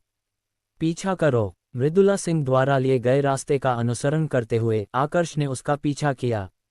उसने पाया कि मृदुला सिंह जिस स्थान पर जा रही थी, वह वही था जहां दानव राजा सील किया गया था। रास्ता बिल्कुल वैसा ही था जैसा आकर्ष को याद था, लेकिन सभी गुप्त स्विच सक्रिय हो गए थे। आकर्ष बिना किसी बाधा के पीछा करने में सक्षम था। कुछ समय बाद वह आखिरकार विशाल भूमिगत गुफा में पहुंच गया। ची ची ची ची पास आने से पहले वह तीव्र लड़ाई की आवाज़ सुन सकता था। हत्या की आवाज़ हवा में भर गई और चीखें लगातार बज रही थीं। आकर्ष ने खुद को छुपाया और स्थिति का ध्यानपूर्वक निरीक्षण करने के लिए अपनी आध्यात्मिक इंद्रिय बढ़ा दी। गुफा के भीतर नदी एक सीमा की तरह लग रही थी। जिस तरफ दानव राजा को दबाया गया था, वहां दिव्य तलवार शिविर के तलवारबाज थे। उन्होंने अपनी तलवारें पकड़ रखी थीं और कोई हरकत नहीं की। दूसरी तरफ लाशों की एक बड़ी भीड़ थी। वे सभी उस विशेष विधि द्वारा परिष्कृत लाशों के प्रकार के थे। मोटे तौर पर गिनती करने पर वह कम से कम 1000 थे। इसके अलावा भूमिगत से और अधिक लाशें निकलती रहीं। इससे विशाल गुफा बहुत घनी भर गई। बस एक नज़र देखने से किसी की खोपड़ी सुन्न हो जाती थी। नदी के बीच में स्वर्गीय तलवार मंडप के मार्शल संतों का एक बड़ा समूह था। वे उन लाशों से लड़ रहे थे जो नदी पार करने की कोशिश कर रही थीं। तीव्र लड़ाई का दृश्य आकर्ष की कल्पना से परे था। साफ नदी का पानी पहले से ही खून से लाल रंग में रंगा हुआ था। लाश की ताकत ने भी आकर्ष की शुरुआती उम्मीद से अधिक थी। यहाँ तक कि मार्शल संत साधना क्षेत्र का एक विशेषज्ञ भी इस विशेष रूप से परिष्कृत लाश को एक झटके से मारने में सक्षम नहीं था। वहाँ केवल लगभग 200 स्वर्गीय तलवार मंडप के मार्शल संत थे। लाशों की संख्या उनसे कहीं अधिक थी। वे बहुत मेहनत कर रहे थे, निष्क्रिय रूप से बचाव कर रहे थे। हालांकि दोनों पक्षों की मुख्य सेनाओं ने अभी तक अपना कदम नहीं बढ़ाया था। दिव्य तलवार शिविर के तलवारबाज दानव को सील करने वाले पत्थर के सामने खड़े थे। उनकी हत्या की ऊर्जा संयमित थी क्योंकि उन्होंने अपनी तलवारें कसकर पकड़ रखी थीं। उनके पास कदम बढ़ाने का कोई इरादा नहीं था। आकर्ष सिंघानिया ने काफी देर तक देखा, लेकिन उसने युद्ध का नेतृत्व करने वाला कोई स्वर्गीय तलवार मंडप का मार्शल मोनाक नहीं खोजा। वहां केवल 10 मार्शल राजा वरिष्ठ दूर खड़े थे, स्थित छोटी ई का अवलोकन कर रहे थे। मार्शल राजाओं के इस समूह में आकर्ष ने यशपाल वर्मा की आकृति खोज ली। यशपाल वर्मा पहले जैसा ही था, वह उसके भावों को देखकर यह पता लगाने में असमर्थ था कि वह क्या सोच रहा था। वह बहुत शांत था, मानो सब कुछ उसके नियंत्रण में हो। चलती लाश संप्रदाय की ओर कोई मजबूत लाशें लड़ नहीं रही थीं। बीच में 3 विशाल लाशें खड़ी थीं। ये 3 लाशें 5 मीटर लंबी थीं, उनकी त्वचा पूरी तरह से काली थी। उनके शरीर से घनी काली ऊर्जा बह रही थी। कभी कभी वे कर्कश स्वर में दहाड़ रहे होते थे। आकर्ष ने केवल दूर से एक नज़र देखी, लेकिन फिर भी उसने एक जबरदस्त दबाव महसूस किया, जिससे वह भय से कांप गया। क्या ये वे 3 लाश राजा हैं? आकर्ष ने भय से सोचा। किसी लाश के लाश राजा में बदलने के लिए उन्हें जीवित होने पर कम से कम एक मार्शल मोनाक रहा होगा। उनके मरने और एक लाश में परिष्कृत होने के बाद वे अपनी पिछली मार्शल तकनीकों और युद्ध के अनुभव को बरकरार रख सकते थे। चलती लाश संप्रदाय के नियंत्रण में वे नियमित मार्शल मोनाक से कहीं अधिक मजबूत थे। ऐसा उनके अमर शरीर, भय की कमी, दर्द की भावना की कमी और एक अभेद्य स्टील जैसे शरीर के कारण था जिसे पानी या आग से नष्ट नहीं किया जा सकता था। 3 लाश राजाओं के बगल में सैकड़ों 2 मीटर लंबी लाशें थीं। उनके पूरे शरीर से काली ऊर्जा निकल रही थी। वे बहुत मजबूत थे और उनकी आभा से यह स्पष्ट था कि वे अन्य लाशों से अलग थे। उन्हें वे उत्परिवर्तित लाशें होना चाहिए जो लाश राजाओं के बाद दूसरे स्थान पर थीं। वे एक मार्शल राजा के खिलाफ अपनी युद्ध क्षमता का मुकाबला करने में सक्षम होंगी। लाश राजाओं के पीछे लगभग 10 लोग थे जो काले कपड़े पहने हुए थे। वे सभी लाश राजाओं की छाया में छिपे हुए थे। आकर्ष ने उनमें पर्यवेक्षक लालचंद को खोज लिया और पीछे देखते हुए आकर्ष की आध्यात्मिक इंद्रिय ने वहां बिना हिले खड़े 10 लाश सम्राटों को भी खोज लिया। ये चलती लाश संप्रदाय के उस गुट के उत्तराधिकारी थे जो लाशों के मार्ग पर चलते थे। खुद को एक ऐसे अस्तित्व में बदल लेना जो न तो मृत था और न ही जीवित। एक नियमित लाश की तुलना में उनके पास अभी भी एक सामान्य व्यक्ति की चेतना थी। उनसे निपटना बहुत मुश्किल था। एक नियमित लाश राजा उनके लिए कोई मुकाबला नहीं था। आकर्ष संदेह महसूस कर रहा था। चलती लाश संप्रदाय के पास इतनी मजबूत लाइनअप थी, स्वर्गीय तलवार मंडप ने अपनी जमीन कैसे पकड़ रखी थी। उनके पास यहाँ केवल 10 मार्शल राजा मौजूद थे। हालांकि दिव्य तलवार शिविर के तलवारबाजों ने एक अत्यंत भयानक दुष्ट ऊर्जा छोड़ी। उनकी साधना मध्यम श्रेणी मार्शल संत से लेकर शिखर मार्शल संत तक थी। भले ही उनके पास समृद्ध युद्ध का अनुभव था, वे निश्चित रूप से लाश राजाओं के लिए एक मुकाबला नहीं थे। नदी में लड़ाई चलती लाश संप्रदाय के पक्ष में झुकने लगी थी। स्वर्गीय तलवार मंडप के मार्शल संत धीरे धीरे हार रहे थे। लाशों की एक महत्वपूर्ण संख्या नदी के विपरीत दिशा में दौड़ पड़ी। हालांकि इन लाशों के दूर जाने से पहले एक मजबूत ऊर्जा दागी गई और उनकी धातु से कठोर त्वचा को कुचल दिया गया। इस ऊर्जा के सामने वे टोफू की तरह नरम थे। आकर्ष ने ध्यान से देखा और पाया कि यह ऊर्जा मार्शल राजाओं से आई थी। एक मार्शल राजा और एक मार्शल संत की ताकत के बीच एक गुणात्मक अंतर था। केवल एक हमला इन विशेष रूप से परिष्कृत लाशों को आसानी से कुचलने में सक्षम था। मार्शल राजाओं के कदम बढ़ाने के बाद लड़ाई जो चलती लाश संप्रदाय के पक्ष में झुक रही थी, एक बार फिर से संतुलन प्राप्त कर गई। अचानक एक चांदी की आकृति हवा में उड़कर आई। उस व्यक्ति के चांदी के बाल चकाचौंध कर रहे थे। उसका छोटा शरीर फिर मजबूती से जमीन पर उतरा, 3 लाश राजाओं के बगल में। पर्यवेक्षक लालचंद ने भौहें सिकोड़ी और आगे बढ़ा। राजकुमारी मृदुला, तुम अभी क्यों प्रकट हो रही हो? मृदुला सिंह ने स्थिति को देखा और उदासीनता से कहा, मेरे पास निपटने के लिए कुछ व्यक्तिगत मामले थे। इस पर ध्यान देने की कोई आवश्यकता नहीं है। मुझे अब स्थिति के बारे में बताओ। पर्यवेक्षक लालचंद ने उत्तर दिया, यह अज्ञात है कि क्यों स्वर्गीय तलवार मंडप के सर्वोच्च वरिष्ठ अभी तक स्वयं प्रकट नहीं हुए हैं। मैं आश्वस्त नहीं हूँ, इसलिए मैंने कोई मजबूत धक्का नहीं दिया। मृदुला सिंह ने थोड़ी देर सोचा, फिर बोली, उनकी परवाह करने की कोई आवश्यकता नहीं है। बस एक मजबूत धक्का दो। एक बार दानव पूर्वज बाहर आ गया, चाहे उनके कितने भी सर्वोच्च वरिष्ठ आएं, विरोध बेकार होगा। पर्यवेक्षक लालचंद ने कहा, क्या तुम आश्वस्त हो? यदि हम असफल हुए, तो चलती लाश संप्रदाय ने जो 100 वर्षों का प्रयास किया है, वह बर्बाद हो जाएगा। मृदुला सिंह ने एक काली रोशनी से चमकता एक तीर निकाला। यह मेरी जाति का एक प्राचीन निषिद्ध हथियार है। ये प्राचीन युग से पारित किया गया था, फिर इसे 1000 वर्षों के लिए परिष्कृत किया गया। जब तक मैं 9 गुप्त तलवार दानवीय निर्माण में प्रवेश कर सकती हूँ, मुझे दानव सीलिंग पत्थर को तोड़ने का भरोसा है। तक आत्मा खान के भीतर सभी क्षेत्र टूट जाएंगे, सभी आत्मा पत्थर स्वामीहीन वस्तुएं बन जाएंगी। वहाँ बहुत सारे आत्मा पत्थर हैं। वे तुम्हारे लिए चलती लाश संप्रदाय को पुनर्जीवित करने के लिए पर्याप्त होंगे। पर्यवेक्षक लालचंद के ये सुनने के बाद उसने थोड़ी देर इसके बारे में सोचा। फिर उसने अपने पीछे के लोगों के साथ इस पर चर्चा की। अंत में उसने अपना निर्णय लिया, मजबूत धक्का दो। लाशों को नियंत्रित करने वाले 10 काले कपड़े वाले लोग अपने हाथ के इशारे बदलते रहे। जमीन पर मौजूद सभी लाशों ने जमीन पर पैर पटका और हवा में उछल पड़ी। गुफा के भीतर चारों दिशाओं की दीवारों से काका की आवाजें आ रही थीं। खिलते फूलों की तरह लाशें दीवारों से बाहर निकल रही थीं। ये लाशें सभी उन्मत्त प्रतीत हो रही थीं, उनकी ताकत एक पल में काफी बढ़ गई। चलती लाश संप्रदाय के पास अब पूरी तरह से लाभ था। इससे पहले कि वे पीछे हट पाते, नदी में बचे हुए 100 मार्शल संत सभी लाशों द्वारा टुकड़े टुकड़े कर दिए गए। 10 स्वर्गीय तलवार मंडप के मार्शल राजाओं ने एक दूसरे के साथ नजरों का आदान प्रदान किया और फिर अपनी गति तकनीकें क्रियान्वित की, जल्दी से गुफा के पीछे की ओर चले गए। इसने उन्मत्त लाशों को आगे बढ़ने द छोटी ईया मार डालो। ठीक इसी क्षण दिव्य तलवार शिविर के 100 तलवारबाजों ने आखिरकार अपना कदम बढ़ाया। वे सभी एक ही समय में चिल्लाए, जिससे पूरी गुफा हल्के से कांप उठी।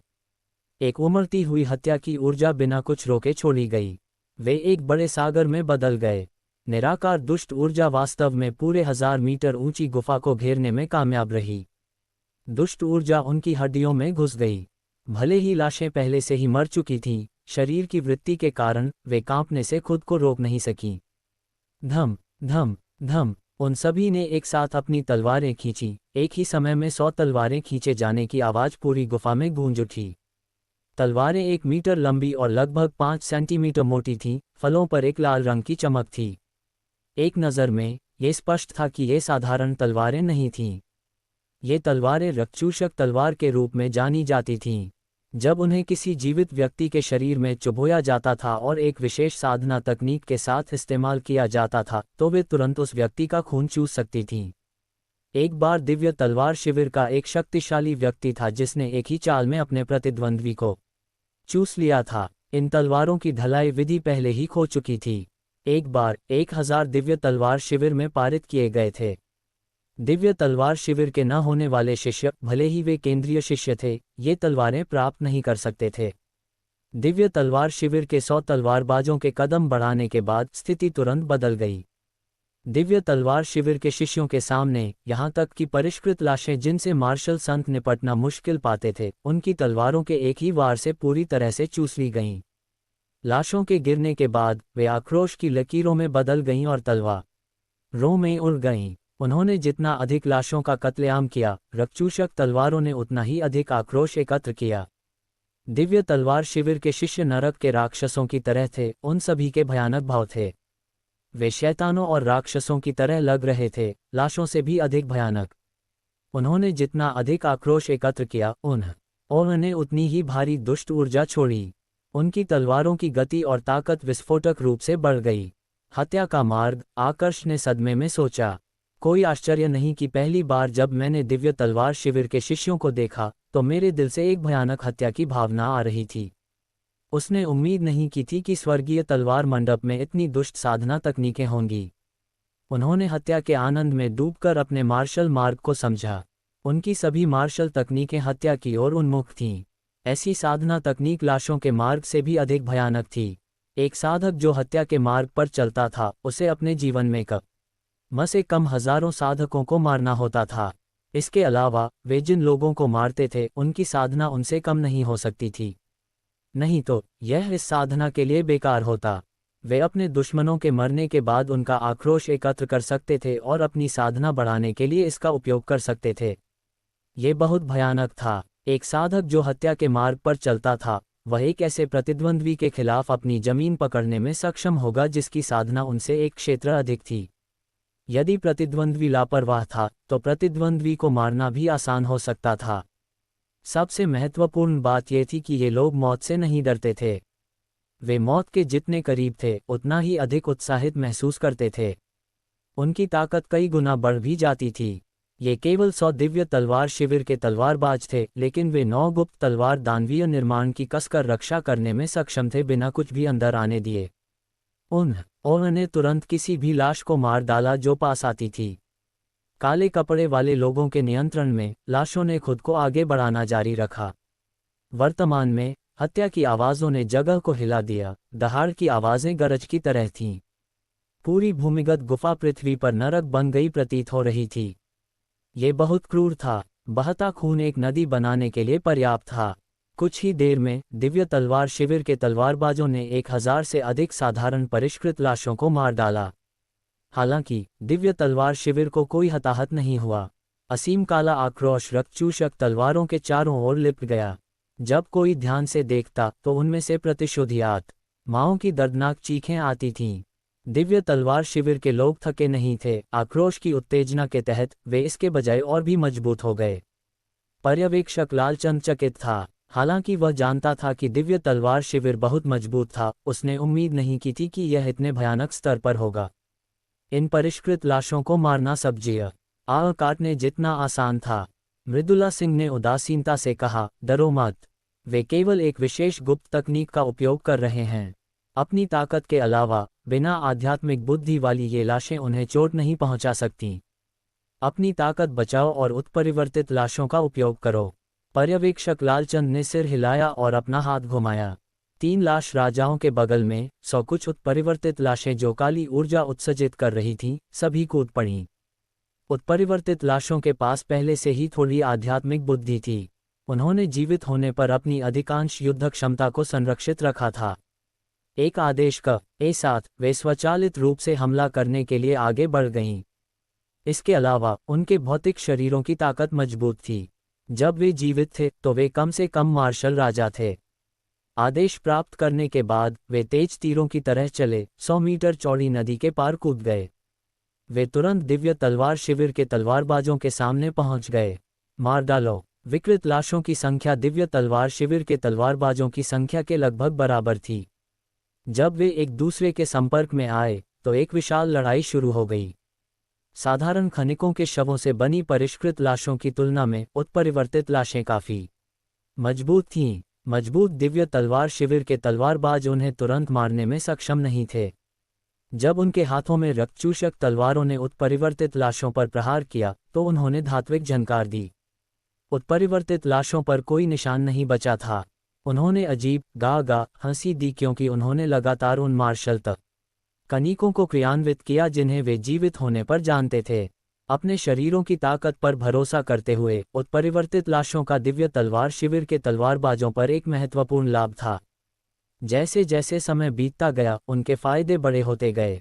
एकाकी बाज पंजा। उनमें से एक लाश का दाहिना हाथ अचानक बड़ा हो गया। उसकी 5 काली उंगलियां किसी जानवर के पंजे जितनी तेज थीं।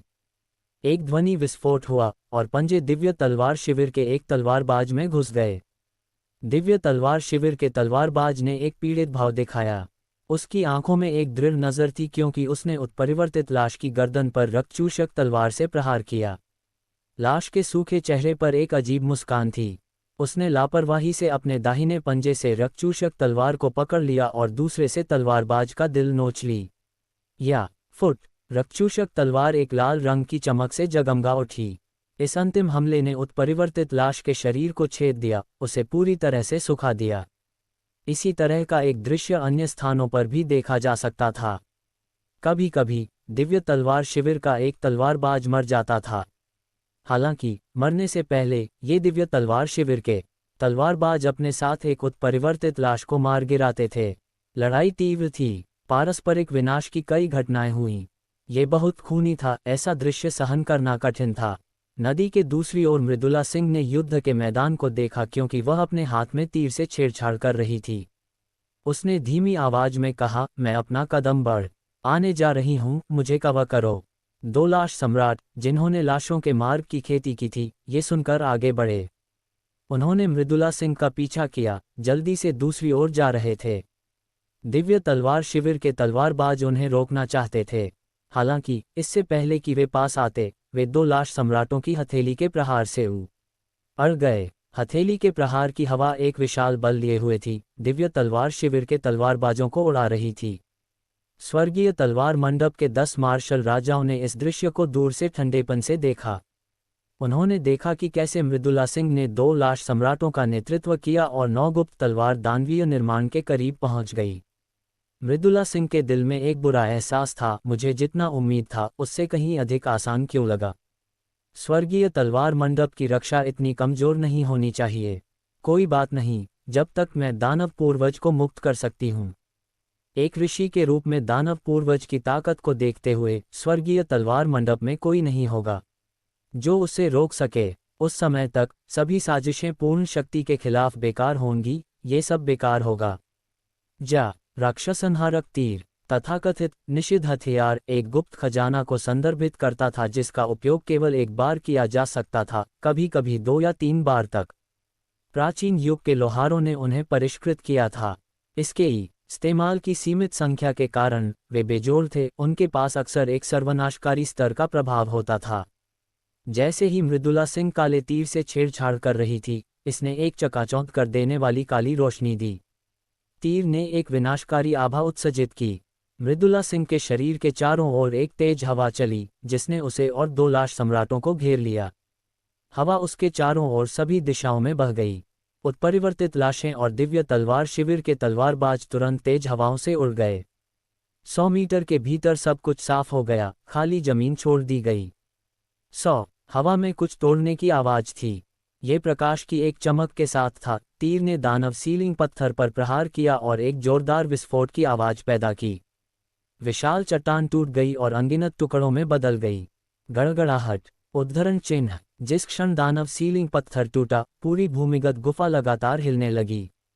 यहां तक कि आकर्ष सिंघानिया, जो दूर खड़ा था, भी प्रभावित हुआ। अचानक हिलने से वह भी डगमगा गया। दहाड़, दानव सीलिंग पत्थर के नीचे से एक जोरदार दहाड़ आए। ये बहुत प्राचीन लग रही थी। अचानक एक विशाल जानवर का पंजा बाहर निकला और उसने जमीन पर हिंसक रूप से प्रहार किया। इसने उन लाशों और दिव्य तलवार शिविर के तलवारबाजों को, जो समय पर भाग नहीं सके, बिना सोचे समझे कुचल दिया। धम, जमीन फिर से हिली। एक और विशाल जानवर का पंजा बाहर आया और उसने जमीन पर प्रहार किया। उत्परिवर्तित लाशों और दिव्य तलवार शिविर के तलवारबाजों का एक और समूह मर गया। जब पीछे छिपे 10 स्वर्गीय तलवार मंडप के मार्शल राजाओं ने दानव राजा को बाहर आते देखा तो उनके भाव बदलने लगे। यशपाल वर्मा ने कहा, दानव राजा बाहर आने वाला है। 7 शिखर स्वामियों और सर्वोच्च वरिष्ठों को सूचित करने का समय आ गया है। अन्य 9 लोगों ने सिर हिलाया और उन सभी ने अपनी बाहें हिलाईं। उनकी आस्तीन से एक जैड की पट्टी निकली। जैड की पट्टियों ने एक हल्की चमक दी क्योंकि उन्होंने खुद को हवा में एक अजीब निर्माण में व्यवस्थित किया। उन पर रहस्यमय ताबीज लिपियां दिखाई देने लगीं, एक के बाद एक। वे प्रकाश के उज्ज्वल बिंदुओं में बदल गए। वे अतुलनीय रूप से चमकदार थे। आकर्ष ने अपनी आध्यात्मिक इंद्रिय से इस पर ध्यान नहीं दिया।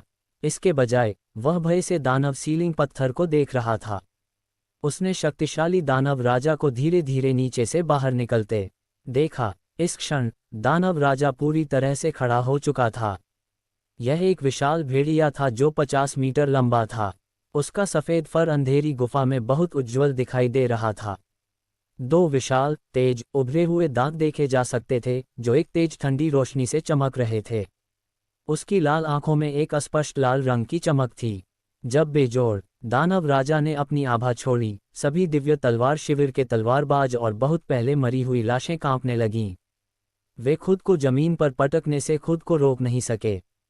ऐसा लगा जैसे उनके कंधों पर कोई विशाल बल हो। वे उस पर काबू पाने और उठने में असमर्थ थे। दहाड़। दानव राजा ने गुस्से से दहाड़ा, हवा में अंतहीन रूप से गूंजता रहा। ये कान फाड़ था जिससे किसी की खोपड़ी सुन्न हो गई।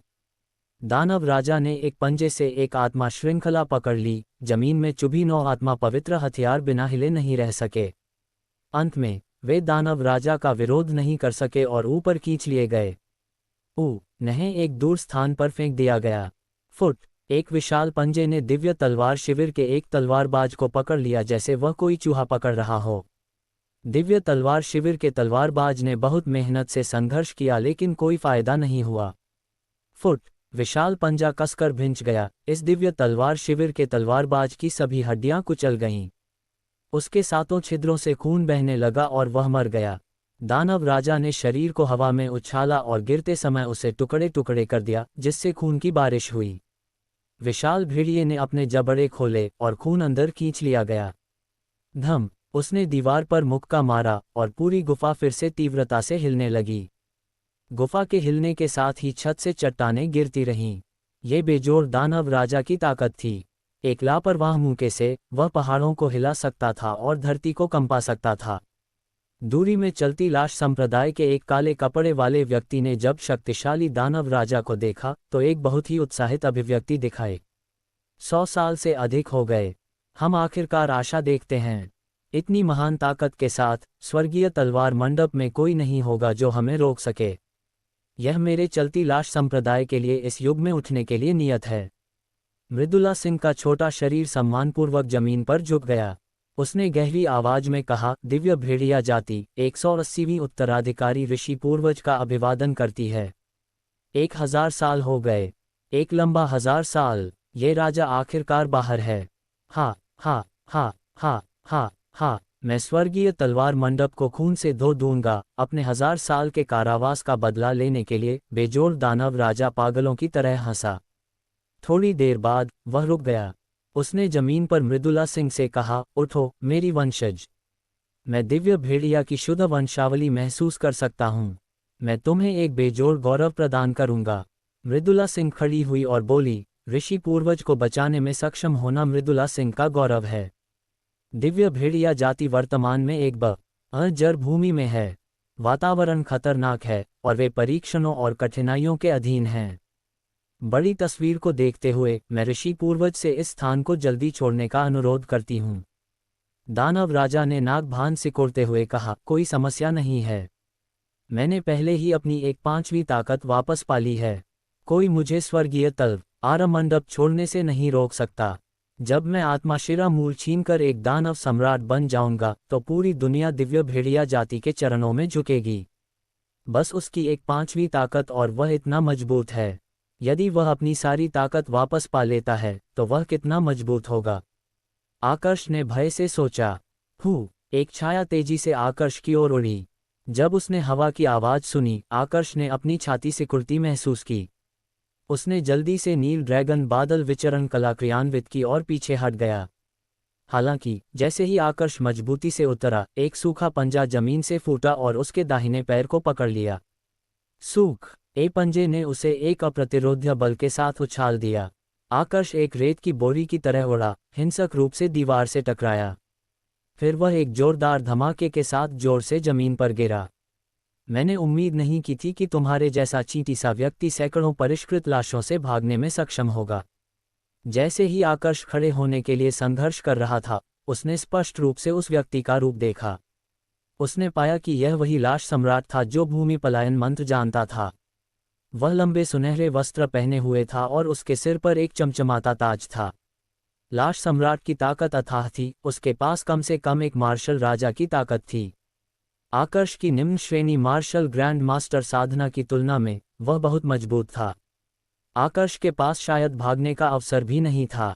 बूम! उद्धरण चिन्ह। जैसे ही आकर्ष सोच रहा था, लाश सम्राट की कठोर काली मुट्ठी पहले से ही उसकी ओर उड़ रही थी। यह बिना किसी तरकीब के बस एक साधारण मुक्का था। यह एक विशाल बल लिए हुए था और आकर्ष के चेहरे की ओर भूसा मार रहा था। यह केवल एक साधारण मुक्का था जो उसकी गति और शारीरिक शक्ति पर निर्भर था, यह कोई मार्शल तकनीक नहीं थी। हालांकि जब लाश सम्राट ने मुक्का मारा, ये जोश से भरा था, हवा को तोड़ रहा था। आकर्ष के पास सोचने का समय नहीं था, काली मुट्ठी पहले से ही उसके सामने थी। अपनी सजगता पर भरोसा करते हुए आकर्ष ने अपना दाहिना हाथ मुट्ठी में बांधा और मुक्का मार दिया। धम। दोनों मुट्ठियां एक दूसरे से मिलीं, वे दोनों अपने भौतिक शरीरों की ताकत पर निर्भर थे। विशाल बल ने हवा में एक सर्पिल तरंग उत्पन्न की जो लंबे समय तक नहीं बिखरी। प्रतिद्वंद्वी की ताकत आकर्ष से कहीं अधिक थी। इस मूके ने आकर्ष को एक रेत की बोरी की तरह पीछे धकेल दिया और फिर से अपने पीछे की दीवार से टकरा गया। लाश के मूके के बल ने आकर्ष के आंतरिक अंगों को हिला दिया। वे सभी मत गए। उसके मुंह के कोने से खून रिस रहा था, ये स्पष्ट था कि वह काफी घायल था। ये पहली बार था जब आकर्ष भौतिक शरीरों की ताकत की तुलना करते समय नुकसान में था। उसने छोटी उम्र से 10 कुछ वर्षों तक अपने शरीर को तपाया था। उसके बाद सप्तपर्णी पुष्प ने उसके मांस को और तपाया। ये कहा जा सकता था कि उसका छोटे नरजन्म हुआ था, उसका पुराना स्वयं छूट गया था।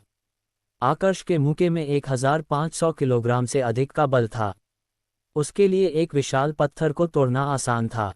हालांकि लाश सम्राट का एक शरीर था जिसे विशेष रूप से परिष्कृत किया गया था। उसने अपने शरीर को एक लाश में बदल दिया था। कम से कम 100 वर्षों की खेती के बाद उसके एक साधारण मुके में 5000 किलोग्राम का बल होगा। 5000 किलोग्राम बल बनाम 1500 किलोग्राम बल, ये स्पष्ट था कि कौन सा मजबूत था। लाश सम्राट ने आकर्ष को खड़े होने के लिए संघर्ष करते देखा। उसकी आंखों में आश्चर्य का भाव था। यह एक लापरवाह मुख का रहा होगा, लेकिन ये जो बल लिए हुए था, वह एक मार्शल संत के दाहिने हाथ को आसानी से अपंग कर सकता था। उसका प्रतिद्वंद्वी केवल एक मार्शल ग्रैंड मास्टर था। इस मूके से उसका दिल और फेफड़े फट जाने चाहिए थे। लाश सम्राट एक झटके में चला और अपने पंजों से आकर्ष की गर्दन पकड़ ली, आसानी से उसे ऊपर उठा लिया। उसने अपना दूसरा हाथ